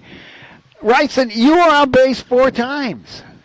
Yeah, I didn't change anything. Still sticking to my approach. Looking for a good pitch to hit, and when you do that, you really look for a good pitch to hit. And unfortunately, I didn't really get a chance to get a lot of swings off, but well, the key play of the game was all you, okay? We're going to talk about that. You did not get any RBIs on that because there was an error, but you were responsible for scoring 3 runs in that inning. Why don't you first of all talk about the ball you hit with 2 men on? Oh, yeah, I was just looking for a good pitch to hit. He came with a curveball. I got a good swing off of it, just topped it a little bit. Did it go through his legs? We couldn't tell because of the glare. He booted it off his glove. Went off his glove, yeah. But, yeah, still trying to put a good swing on, not giving up on it, even though I may have caught it out in front, still put a good swing on. Okay, so you're a threat to steal, and they know that. I would like you to describe what you did to bring in that 3rd run. Yeah, it's just being aggressive, taking the next base and getting the next guy on. You were attempting to get that runner on 3rd base home and get into a rundown, weren't you? Yeah. Again, it was just looking for the next base, looking for a way to put up runs on the board, especially in a game like this when you know it's going to be close. Well, it made it 5-0 at the time, but yes, you were correct. It was close. Now we're going to talk about how you were driven in here, and Drewby Pinkston is going to come to the microphone right now, and you worked that walk, and we were wondering about a bunt. Instead, you got a wild pitch to get you there. Yeah. Again, just looking for the next base. Couldn't really do anything else, but yeah, just had a good guy on. We knew we had a good guy on deck and knew a good guy on the plate. So. Well, you had a great game. You're on base with 2 walks, hit by a pitch, and an error that led to 3 runs. Would you hand that microphone to Nick over there? And Drewby, Nick's going to interview you. And thank you very much, Ryson. And Drewby, just go ahead and take my headset. Thank you. All right, congratulations. Thank you, sir. We got Drewby Pinkston here up in the booth with us. Drove in the game-winning run in the bottom of the 8th. So, Drewby, I just want to talk to you a little bit first off about your at-bat there in the 8th. Tell me what was going through your mind and how you approached that one. Yeah, so kind of just got up in the box after Owen did a great job of moving the runner there. And, just trying to be aggressive as I could early. The first pitch I got was a fastball. I thought it was a little up and maybe away, but, I called it a strike, so I was like, okay, so what? So got to flush it, look for the next pitch. And he was kind of digging his glove a little bit, and he shook, and I was like, might be off speed, and my thing is kind of just always be on time for the fastball, and I got a good fastball, and I was on time to hit it, so. Nice. I love the thought process going into that. So, the one hit, but you had a very efficient day, right, at the plate. So we see you had the sacrifice to move the runner over. You got on base with a hit by pitch and took a base on a walk, stole 2 bases today, came in and scored a run, and then, as we know, drove in the winning run. So tell me just a little bit about your day overall at the plate. I know that sometimes it can probably be a little frustrating. We're not putting out in play as much as we want, but still getting on base and moving around the path. Tell me about that. Yes, sir. First at bat, Owen did a great job at the beginning of the game, getting on base. Me and Coach Clancy kind of talked about me being in the 2-hole, always being able to bunt. No efforts to hit for a stack, and Owen got on there, and it was a perfect opportunity to just go in and lay one down, get someone moving, laid a decent bunt down, and move the runner. And then my next at bat got hit by the pitch. That didn't feel great. He wasn't throwing too hard, but I got hit up and in. Yeah, it still stings a little bit right now. Definitely gonna need some applesauce later for that. And then my next at bat walked. It was tough. Like they brought in like a little submarine kind of drop down righty, and all his balls everything was moving. So I was kind of proud of myself for kind of getting on base with that one. That was definitely a tough at bat there. And then the double play, I lefties are my kryptonite. But I was out in front. And went to a 3-2-3 double play, which I cannot say that's ever happened in my life before. But yeah, exactly. So I mean, I'm just happy I was able to get a chance to redeem myself the next at bat. So. Yes, sir. Drewby, great day today. Thank you for coming and talking with us. Thank you very much. That's Drewby Pinkston. Oilers winning tonight 6-5. Game-winning run driven in by Drewby in the bottom of the 8th. All right. The next Oiler game is going to be Sunday at 2 o'clock, and I think it's the Miners who are coming to town. Mm-hmm. And the game, pregame will start at 1:40. Go to church and then come to the Oiler Ball Yard at 2 o'clock on Sunday. All right.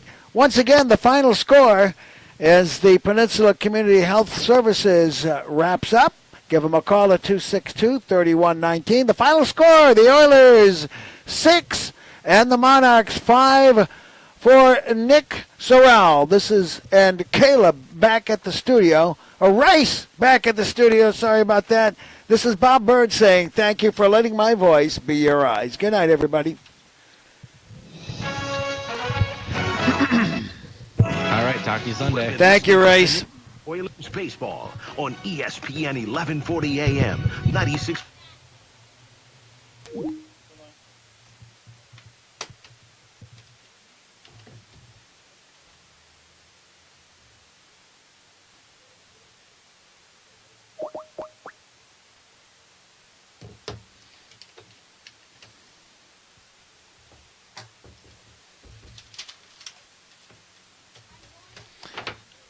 I'm going to the rest. Mom, no?